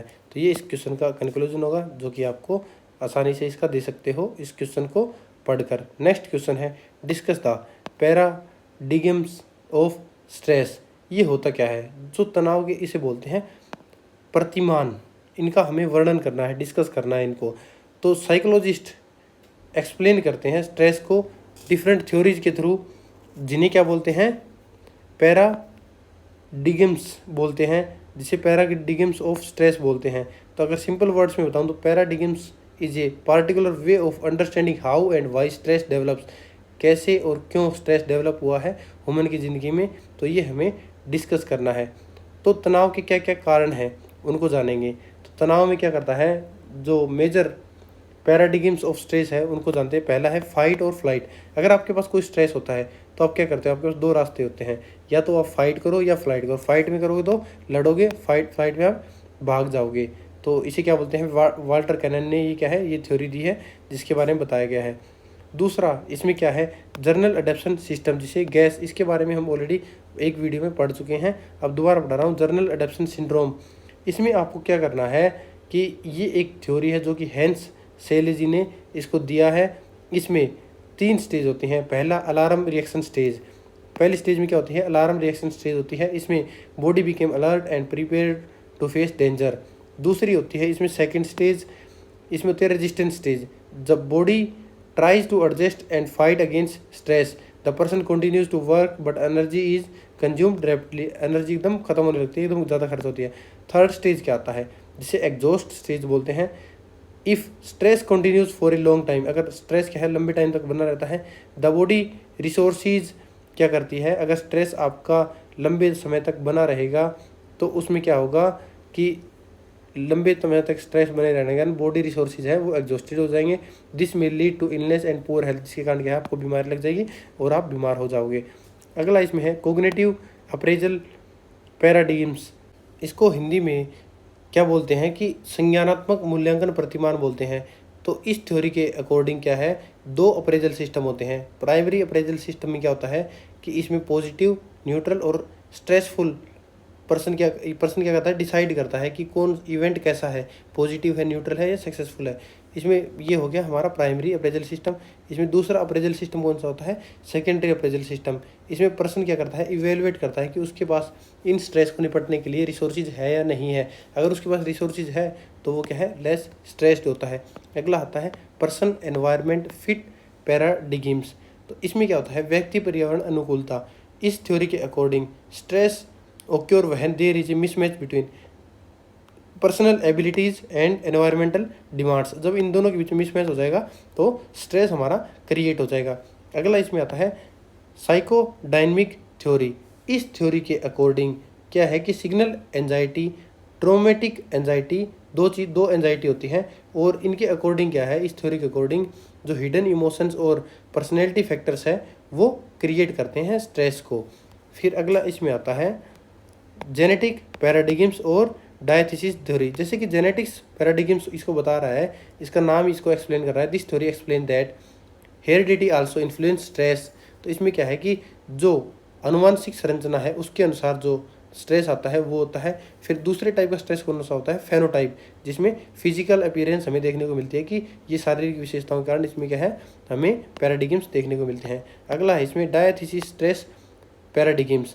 तो डायथीसिस में क्या होता है कि इस थ्योरी में जेनेटिक्स और एनवायरमेंटल दोनों थ्योरी को कंबाइन किया जाता है, और इस मॉडल के अकॉर्डिंग पर्सन में have genetic tendency toward stress but environmental situation determine whether stress actually develops. तो ये हो गया। अब इसमें क्या आता है कि इसमें दो अप्रेजल सिस्टम दोनों हम देख चुके हैं।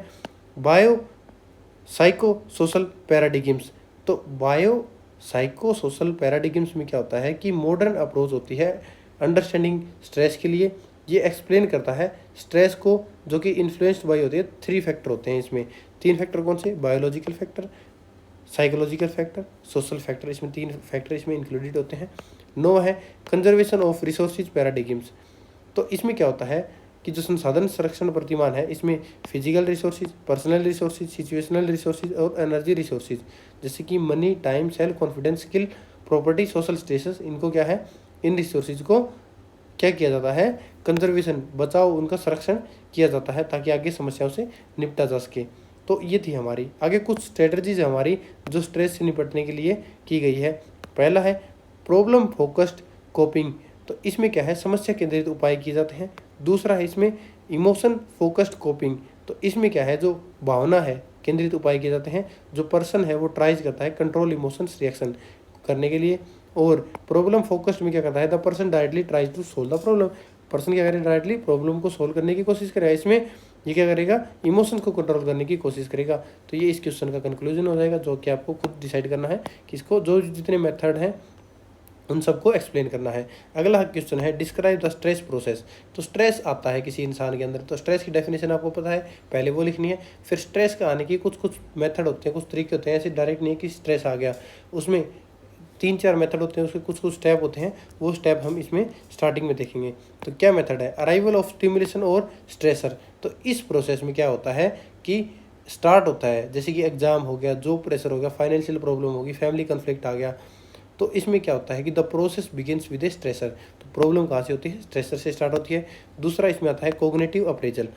कोग्निटिव अप्रेजल में क्या होता है कि this concept was explained by Richard Lazarus द्वारा क्या है, एक्सप्लेन किया गया है। इसमें 2 स्टेजेस हैं, प्राइमरी अप्रेजल, सेकेंडरी अप्रेजल, जो कि ऊपर वाले क्वेश्चन में हमने एक्सप्लेन कर रखा है। तीसरा इसमें है फिजिकल और साइकोलॉजिकल रिस्पॉन्स हमें देखने को मिलता है। तो फिजिकल और साइकोलॉजिकल रिस्पॉन्स में अगर एक आदमी, एक दिमाग है उसका, वो आइडेंटिफाई कर लेता है कि डेंजर है, तो उसकी बॉडी क्या है, एक्टिव हो जाती है। फिजिकली वो एक्टिव हो जाती है, साइकोलॉजिकली वो क्या है, रिस्पॉन्स देता है। उसकी बॉडी क्या है, हार्मोन्स स्त्रावित वो करती है, रिलीज करती है, जिसे बोलते हैं स्ट्रेस हार्मोन बोलते हैं, जैसे कि एड्रेनालाइन, कोर्टिसोल। ये क्या है, बॉडी इन हार्मोन्स को अपनी रिलीज करती है। Other core paradigms of the stress. तो और क्या क्या मेथड है तनाव की, मतलब जो और मेजर पैराडिग्म्स है स्ट्रेस प्रोसेस के, जो कि हमने ऊपर वाले में किया था, गैस, जिसे जर्नल एडेप्शन सिंड्रोम बोलते हैं। फिर पर्सनल एनवायरनमेंट फिट, ये भी ऊपर कर लिया। डायथीसिस स्ट्रेस पैराडिग्म्स, ये भी कर लिया। ऊपर वाले क्वेश्चन में हमने सभी मेथड कर रखे हैं।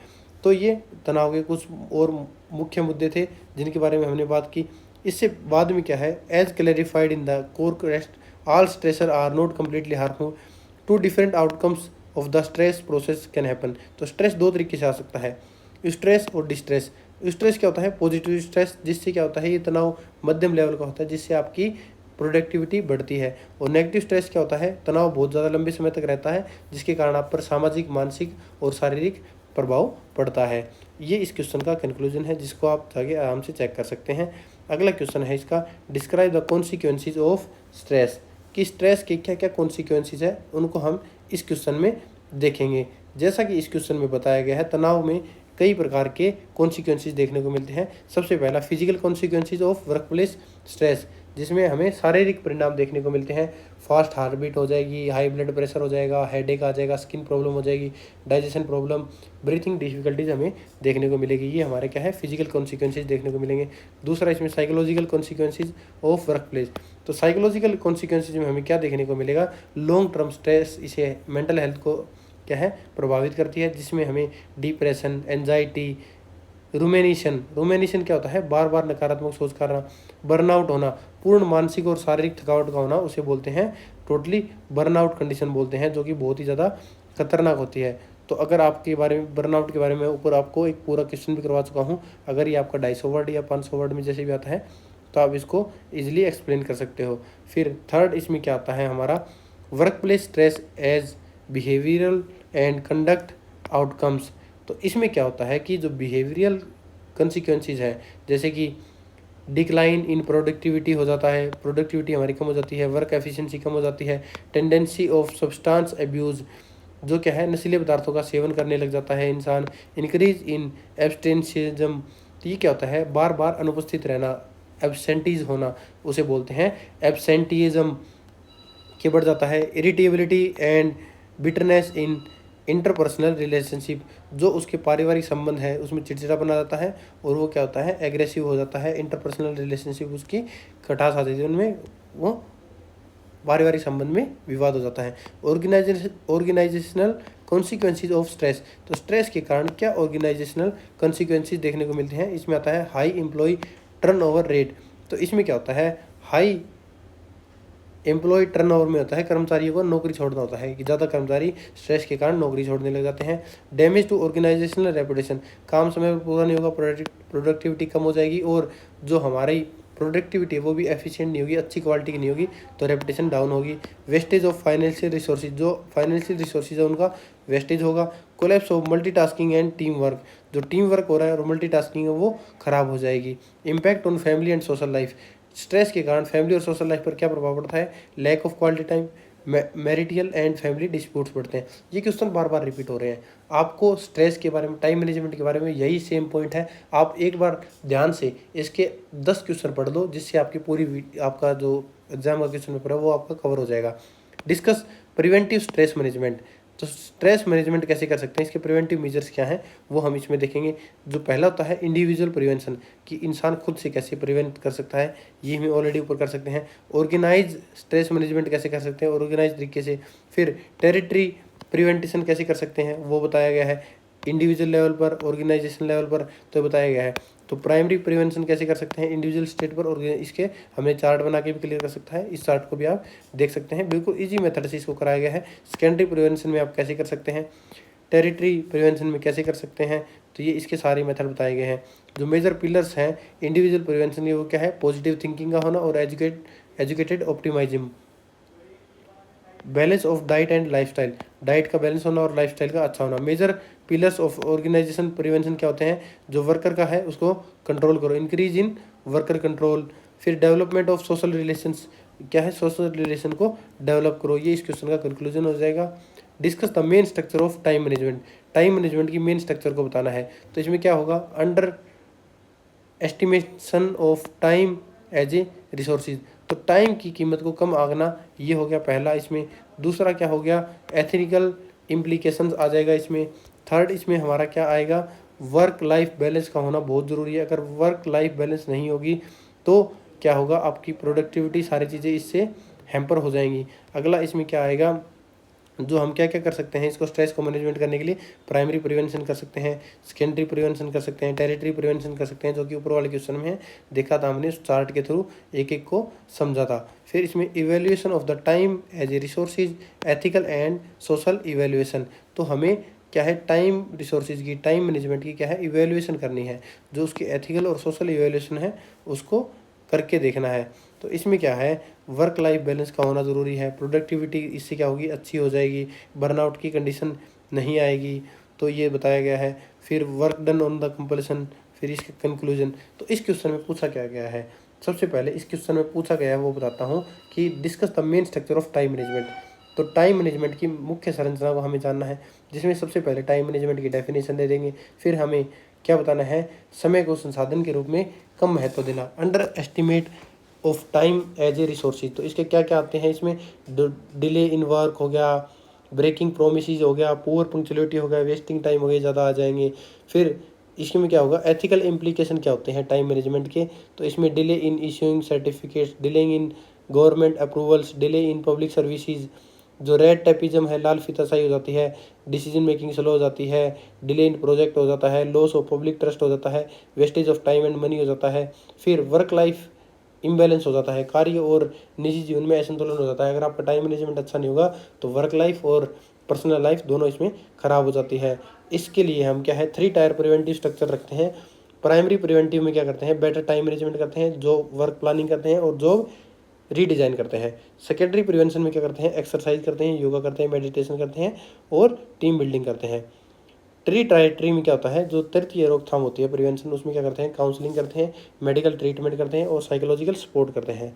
फिर सोशल एंड एथिकल इंपॉर्टेंस क्या होती है, जो टाइम मैनेजमेंट की सोशल और एथिकल इंपॉर्टेंस ये होती है कि एडमिनिस्ट्रेटिव जो फेलियर है, पूअर टाइम मैनेजमेंट के कारण क्या होता है, एडमिनिस्ट्रेटिव फेलियर हो जाता है, करप्शन होता है, डिले इन पब्लिक सर्विसेज होता है, loss on off public confidence आता है। तो इनके लिए इंप्रूवमेंट होती है, ये चीज़ें बार बार रिपीट नहीं होगी अगर आपका सही से टाइम मैनेजमेंट होगा तो। फिर अगला है वर्क लाइफ बैलेंस, क्या है, प्रोडक्टिविटी को बढ़ाता है। इसके मेन फीचर क्या है टाइम मैनेजमेंट के, बेटर प्लानिंग होगी, स्ट्रेस कम होगा, हायर प्रोडक्टिविटी होगी, एथिकल एडमिनिस्ट्रेशन होगा, हेल्दी वर्क लाइफ बैलेंस होगा, इम्प्रूव्ड ऑर्गेनाइजेशन परफॉर्मेंस होगी। तो ये इस क्वेश्चन का पूरा सारांश है। नेक्स्ट क्वेश्चन है हमारा, discuss the attitudinal dimension of stress management. तो इस क्वेश्चन में क्या बात की गई है ये बताते हैं, क्योंकि जो आपका क्या है स्ट्रेस मैनेजमेंट है वो क्या है, किसके थ्रू, एटीट्यूडनल डायमेंशन जिसे मनोवर्तिगत आयाम बोलते हैं उसकी है। तो इसमें क्या बोला गया है कि student stress management is not only related to physical health और time management but also depends on our attitude toward the work and life, कि हम काम के प्रति और लाइफ के प्रति हमारा एटीट्यूड कैसा है वो इस पर टोटली डिपेंड करता है। तो इसमें attitudinal dimensional of stress management को देखें तो इसमें इनएडिक्वेट वर्क कल्चर आता है, जिसमें क्या होता है कि an unhealthy work culture create stress in organisation. उसमें क्या है, punctuality, delays, red tapism, wastage of time, wastage of money, lack coordination, low motivation हमें देखने को मिलता है। फिर work is worship versus work is burden. तो इसमें क्या होता है, हमारी पंक्चुअलिटी टूट जाती है। फिर क्या होता है हमारा इसमें, what are the attitudinal dimension and how they are related of stress. तो एटीट्यूडनल इसके कारण क्या है, स्ट्रेस कैसे बढ़ती है, इसकी क्या है, नेगेटिव और इनडिफरेंट और अनहेल्दी क्या होता है, एटीट्यूड हो जाता है, जिसके कारण क्या है, हमें डिस्ट्रेस देखने को मिलती है। अगर इसके एक पॉजिटिव और डिसिप्लिन एटीट्यूड होगा तो हमारी प्रोडक्टिविटी बढ़ेगी और स्ट्रेस मिनिमम होगा। जो हमारा क्या है, जो एटीट्यूडनल डायमेंशन और जो लेवल ऑफ मोटिवेशन वो कैसे होना चाहिए, वर्क इज वर्शिप या वर्क इज बर्डन, या तो कार्य पूजा है या कार्य बोझ है। एक हेल्दी ऑर्गेनाइजेशन बिलीव करती है कि वर्क इज वर्शिप है, और वहीं इसके उल्टा क्या सोचते हैं जो एम्प्लॉयज है वो क्या सोचते हैं, वर्क इज बर्डन सोचते हैं। दूसरा इसमें क्या आता है, attitude towards time decline the creativity and innovations. तो इसके कारण क्या है, जो टाइम मैनेजमेंट सही से नहीं होगा तो क्रिएटिविटी कम हो जाएगी, इनोवेशंस कम होगा, स्ट्रेस ज़्यादा होगी। एटीट्यूड टुवर्ड्स टाइम, टाइम के प्रति जो हमारा क्या है एटीट्यूड कैसा है, तो इसके लिए देखेंगे कि इसमें पंक्चुअलिटी में कमी होगी तो काम सही से समय से पूरा नहीं होगा, बहुत सारी प्रॉब्लम होगी। अगर समय की चोरी करोगे तो भी बहुत ज़्यादा हानिकारक होगा, काम में चोरी होगी और होगी, काम पूरा नहीं होगा, समय पर पूरा नहीं होगा, क्वालिटी अच्छी नहीं होगी। ब्यूरोक्रेटिक एटीट्यूडनल इशू हमें देखने को मिलेंगे, जिसमें क्या है कि ब्यूरोक्रेटिक एटीट्यूडनल इशू में क्या होगा, जो प्रशासनिक मनोवृत्ति है वो समस्याएं देखने को मिलेगी, जिसमें red tapism, lack of coordination हमें देखने को मिलेगा। रेड टेपिज्म हो जाएगा, सारे काम डिले होंगे, जो पुअर एडमिनिस्ट्रेटिव एटीट्यूड है वो अननेसेसरी स्ट्रेस क्रिएट करेगा। फिर फोर्थ इसमें आता है attitude towards scientific management and control system. तो ये सारा एटीट्यूड का खेल है, चाहे वो टाइम मैनेजमेंट का हो चाहे वो स्ट्रेस का हो। अगर अच्छा टाइम मैनेजमेंट होगा तो कम स्ट्रेस होगा, बुरा टाइम मैनेजमेंट होगा तो स्ट्रेस ज़्यादा होगा। वहीं इसमें एटीट्यूड क्या है, अगर नेगेटिव होगा और काम अच्छे से नहीं करेंगे, काम चोरी करेंगे, तो काम अच्छे से बनेगा नहीं, वहीं टाइम मैनेजमेंट बिगड़ जाएगा, स्ट्रेस ज़्यादा हो जाएगा। वहीं हमारा एटीट्यूड अच्छा होगा तो हम क्या करेंगे, काम अच्छे से करेंगे, टाइम मैनेजमेंट अच्छा होगा। ये सारी चीज़ें क्या है, इस पर एटीट्यूड पर डिपेंड करती है। तो टाइम मैनेजमेंट क्या है, साइंटिफिक मैनेजमेंट कैसे होगी, जो ये कुछ प्रिंसिपल हैं ये बताए गए हैं। The crisis of credibility and cycle of decline, तो एटमोसफियर ऑफ केयरलेसनेस, इनवेटिबल डिक्लाइन, ये सारी चीज़ देखने को मिली। ये इस क्वेश्चन का आंसर होगा। तो ये सारे क्वेश्चन का एक दूसरे से रिलेट होते हैं, एक दूसरे से रिलेटेड है, जो जिसको आप आसानी से कर सकते हैं। अगला नेक्स्ट क्वेश्चन इसमें क्या आता है, discuss the weakness of the planning system and plan. हमें क्या करना है, डिस्कस करना है वीकनेस पे of the planning system and plan. जो प्लानिंग सिस्टम है और जो प्लान है उनकी वीकनेस पर बात करनी है। तो हम किस पे बात करते हैं, planning means deciding in advance what to do, how to do, when to do and who will do it, उसे कौन करेगा। जो मेन वीकनेस है प्लानिंग सिस्टम की वो मैं आपको बता देता हूँ, उसकी हेडिंग बताऊंगा क्योंकि वीडियो ज़्यादा लंबी हो जाएगी। इनएडिक्वेट प्लानिंग, अपर्याप्त नियोजन होता है जिसके कारण प्लानिंग क्या होती है, एक फॉर्मेलिटी होती है, क्लियर डेडलाइंस फिक्स नहीं होती है, माइक्रो डिटेल इग्नोर की जाती है। दूसरा इसमें कौन सा आएगा, इनएडिक्वेट इवेल्युएशन होती है। तो ये क्या होती है, इनएडिक्वेट इवेल्युएशन में क्या यूज़ किया जाता है, सॉरी इसमें दो चार चीज़ें और इंक्लूड करनी पड़ेगी हमें, मैं जल्दबाजी में आपको बताया नहीं।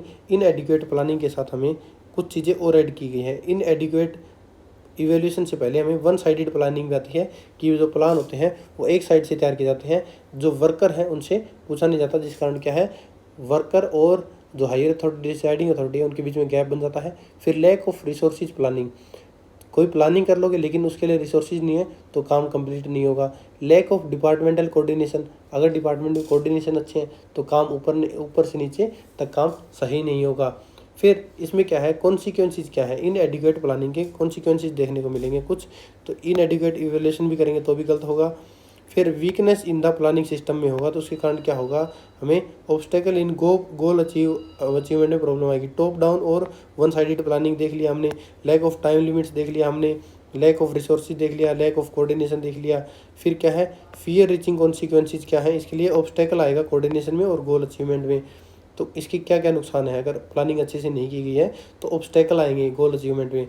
दूसरा हमारा क्या होगा, loss of quality and quantity, हमारी क्या है जो हम काम कर रहे हैं जो उसकी क्या है क्वालिटी और क्वांटिटी भी कम होगी, हम उत्पादन सही से नहीं कर पाएंगे, उसकी जो क्वालिटी होगी वो भी डाउन होगी। फिर लॉस ऑफ क्वालिटी क्वांटिटी हो गया, पुअर वर्क परफॉर्मेंस हो जाएगी, वेस्ट ऑफ रिसोर्सेज हो जाएंगे।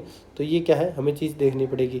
फिर weakness of evaluation system and their corrective importance क्या होगी, तो वीकनेस क्या है इवैल्यूएशन सिस्टम की वो देखेंगे। लैक ऑफ पीरियोडिक इवैल्यूएशन, तो नियमित मूल्यांकन का अभाव होता है। फिर क्या होता है, फेलियर ऑफ करेक्टिव मैकेनिज्म, क्या है सुधारात्मक व्यवस्था है उसमें हमारी विफलता हो जाती है, टाइम से सुधार नहीं होगा तो ये हमें दिक्कत देखने को मिलेगी। फिर क्या है, practice measures for robust planning and effective evaluation, तो हमारे पास क्या स्ट्रेटजी है इम्प्रूवमेंट के लिए, तो इसमें पार्टिसिपेटरी प्लानिंग होती है, स्मार्ट टारगेट सेटिंग होती है, ये सारे हम कर चुके हैं। पार्टिसिपेटरी में क्या होता है, सहभागी नियोजन होता है जिसमें employees at the all level should participate in planning, तो सभी बंदों को प्लानिंग में भागीदारी मिलती है। स्मार्ट गोल सेट किए जाते हैं जो कि मैं ऊपर बता चुका हूँ, स्मार्ट की एक एक वर्ड की डेफिनेशन है कैसे काम करता है, स्पेसिफिक, मेजरेबल, अचीवेबल, रियलिस्टिक और टाइम बाउंड, ये ऐसे स्मार्ट मेथड काम करता है।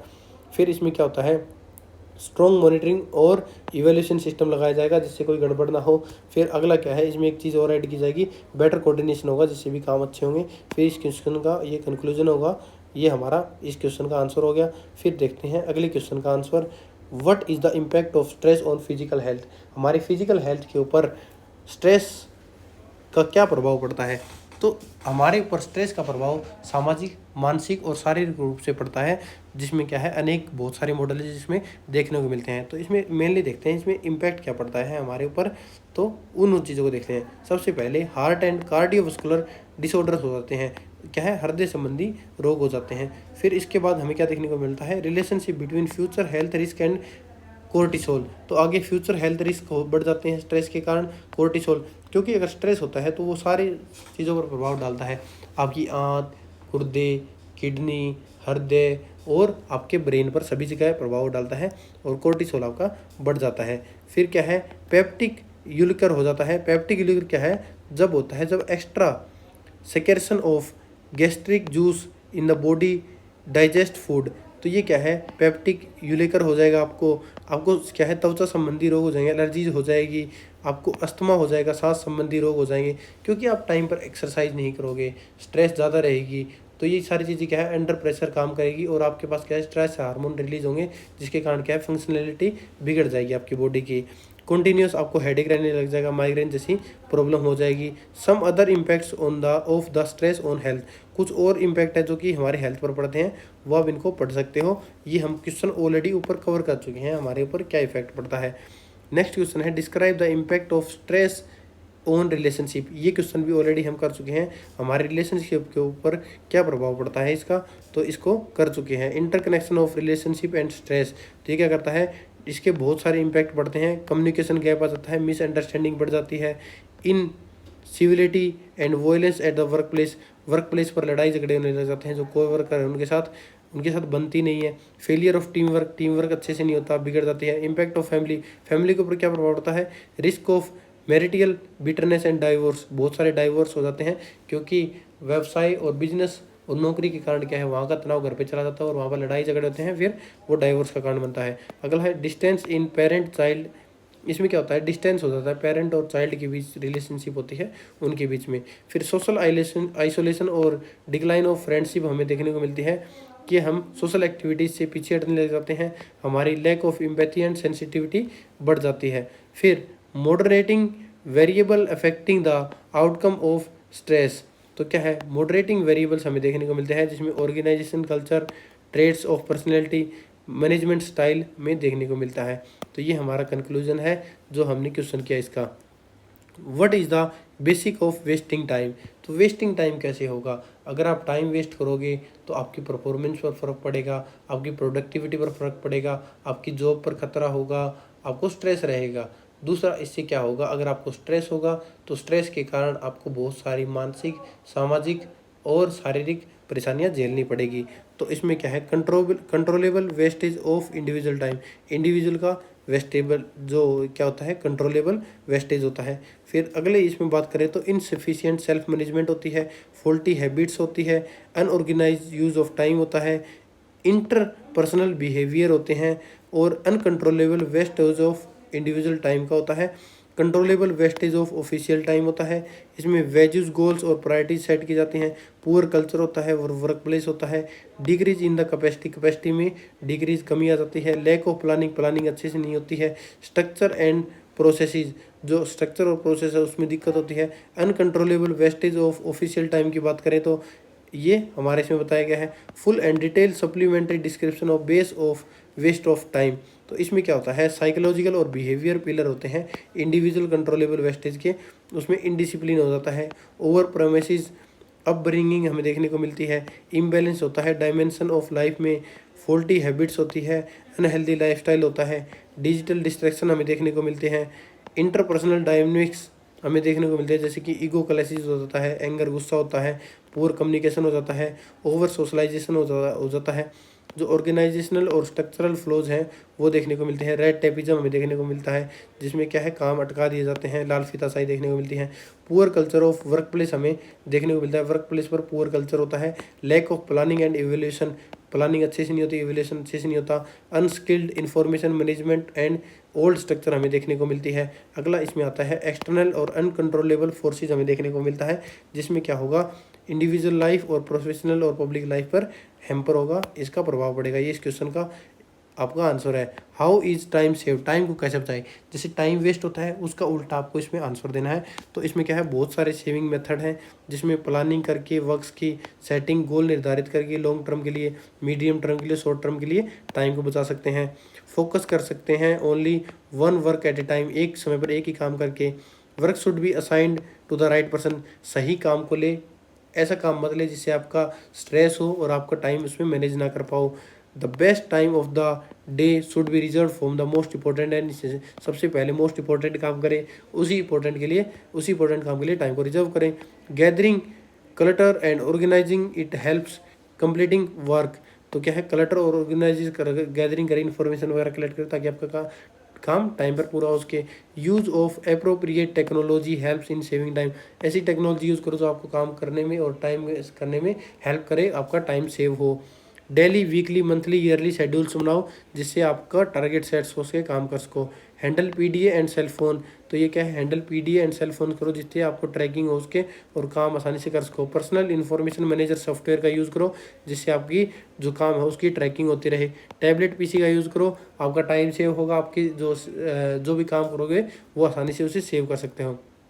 कुछ लॉजिकल और प्रैक्टिकल एक्सटेंशन भी होती हैं, प्रिंसिपल होती हैं जो टाइम सेव करते हैं। इसमें एप्लीकेशन होती है ऑफ पेरेटियो प्रिंसिपल जिसमें 80-20 रूल होता है। आप 20% वर्क करके इंपॉर्टेंट काम करके 80% रिजल्ट पा सकते हो। फिर उसके बाद classification of priorities by Eisenhower matrix का मेथड यूज़ करके कि इसमें काम को 4 हिस्सों में डिवाइड करो। जो ज़्यादा ज़रूरी काम है उसको पहले करो, जो थोड़ा सा कम ज़रूरी है उसको पेंडिंग थोड़ा सा बाद में रखो। ऐसे रखो कि फिक्स टाइम कर लो कि मैं उसको अब करूँगा। जो अर्जेंट है लेकिन इंपॉर्टेंट नहीं है उसको डेलीगेट कर दो, ना अर्जेंट है ना इंपॉर्टेंट है उसको स्केप कर दो। फिर अगला इसमें आता है the art of saying no and work delegation. तो क्या है इसमें, आर्ट ऑफ सेइंग नो, अगर जो आपसे काम ना होता हो उसको नो बोल दो, और वर्क डेलीगेशन होगा तो आपका टाइम सेव होगा। Management of modern digital distraction, जो आपके डिस्ट्रैक्शन की मेथड है उनको अवॉइड करो। स्टैंड जैसे कि स्मार्टफोन हो गया, सोशल मीडिया, इनका यूजेज को कम करो। स्टैंडर्डाइजेशन ऑफ वर्क फ्लो, तो वर्क फ्लो है उसका स्टैंडर्डाइजेशन करो और सेल्फ मैनेजमेंट प्रोसेस को बनाओ। ये इस क्वेश्चन का आंसर है, आप टाइम कैसे सेव कर सकते हो। Next question, describe stress management techniques for individual. तो स्ट्रेस मैनेजमेंट टेक्निक्स कैसे यूज़ कर सकते हैं इंडिविजुअल के लिए। तो इसमें सबसे पहले कुछ टेक्निक्स हैं वो कैसे होनी चाहिए, पॉजिटिव थिंकिंग कर सकते हैं बंदा, फिर ऑप्टिमाइजेशन लर्न कर सकता है, फिर टाइम मैनेजमेंट कर सकता है, लाइजर एंड टाइम एक्टिविटीज़ करके। स्ट्रेस मैनेजमेंट टेक्निक्स क्या होती है सेकेंडरी लेवल पे, वो होती है प्राइमरी लेवल पे। सेकेंडरी लेवल पे क्या होता है, फिजिकल एक्सरसाइज कर सकते हैं, रिलैक्सेशन ट्रेनिंग कर सकते हैं, और मेडिटेशन एंड माइंडफुल मेडिटेशन कर सकते हैं और माइंडफुल कर सकते हैं। मेडिटेशन करोगे तो आपकी दिमाग में शांति होगी। अच्छी डाइट, बैलेंस डाइट और स्लीप लेके, सो कॉल्ड स्पिरिचुअल सपोर्ट करके। फिर अगला क्वेश्चन इसमें क्या है, describe the perspective of time management. Time management के क्या पर्सपेक्टिव है, सारे क्वेश्चन ये क्या है रिपीटेडली आ रहे हैं, वही टाइम मैनेजमेंट, वही स्ट्रेस, जो कि हम सारे ऑलरेडी कर चुके हैं। How does stress management decrease through the better time management, कि बेटर टाइम मैनेजमेंट के थ्रू स्ट्रेस कैसे कम हो सकता है। तो एक ही क्वेश्चन है, चाहे स्ट्रेस का देख लो चाहे टाइम मैनेजमेंट का देख लो। अगर टाइम मैनेजमेंट के थ्रू देखोगे अच्छा टाइम मैनेजमेंट होगा तो स्ट्रेस कम होगी क्योंकि काम टाइमली पूरा हो जाएगा। तो ये इस क्वेश्चन का आंसर होगा। आप आसानी से इसे वीडियो पॉज करके देख सकते हैं, या मैं इसको ऑलरेडी करा भी चुका हूँ, ये हम ऑलरेडी इसके आंसर कर चुके हैं। तो ये वीडियो हमारी यहाँ कंप्लीट होती है। इसके सारे इंपॉर्टेंट क्वेश्चन एंड आंसर देख लिए हमने, जिसके थ्रू आपने BPAS इंग्लिश मीडियम के आपने सभी क्वेश्चन एंड आंसर को देख लिया है। अगर आपको वीडियो पसंद आई हो तो वीडियो को लाइक करें। अगर आपने चैनल को सब्सक्राइब नहीं किया है तो चैनल को सब्सक्राइब कर दें, और आपको कोई भी स्टडी मटेरियल चाहिए तो दिए गए व्हाट्सएप नंबर पर व्हाट्सएप मैसेज करके इन्हें प्राप्त कर सकते हैं। मिलते हैं एक ऐसी इन्फॉर्मेटिव वीडियो के साथ, तब तक के लिए जय हिंद, जय भारत।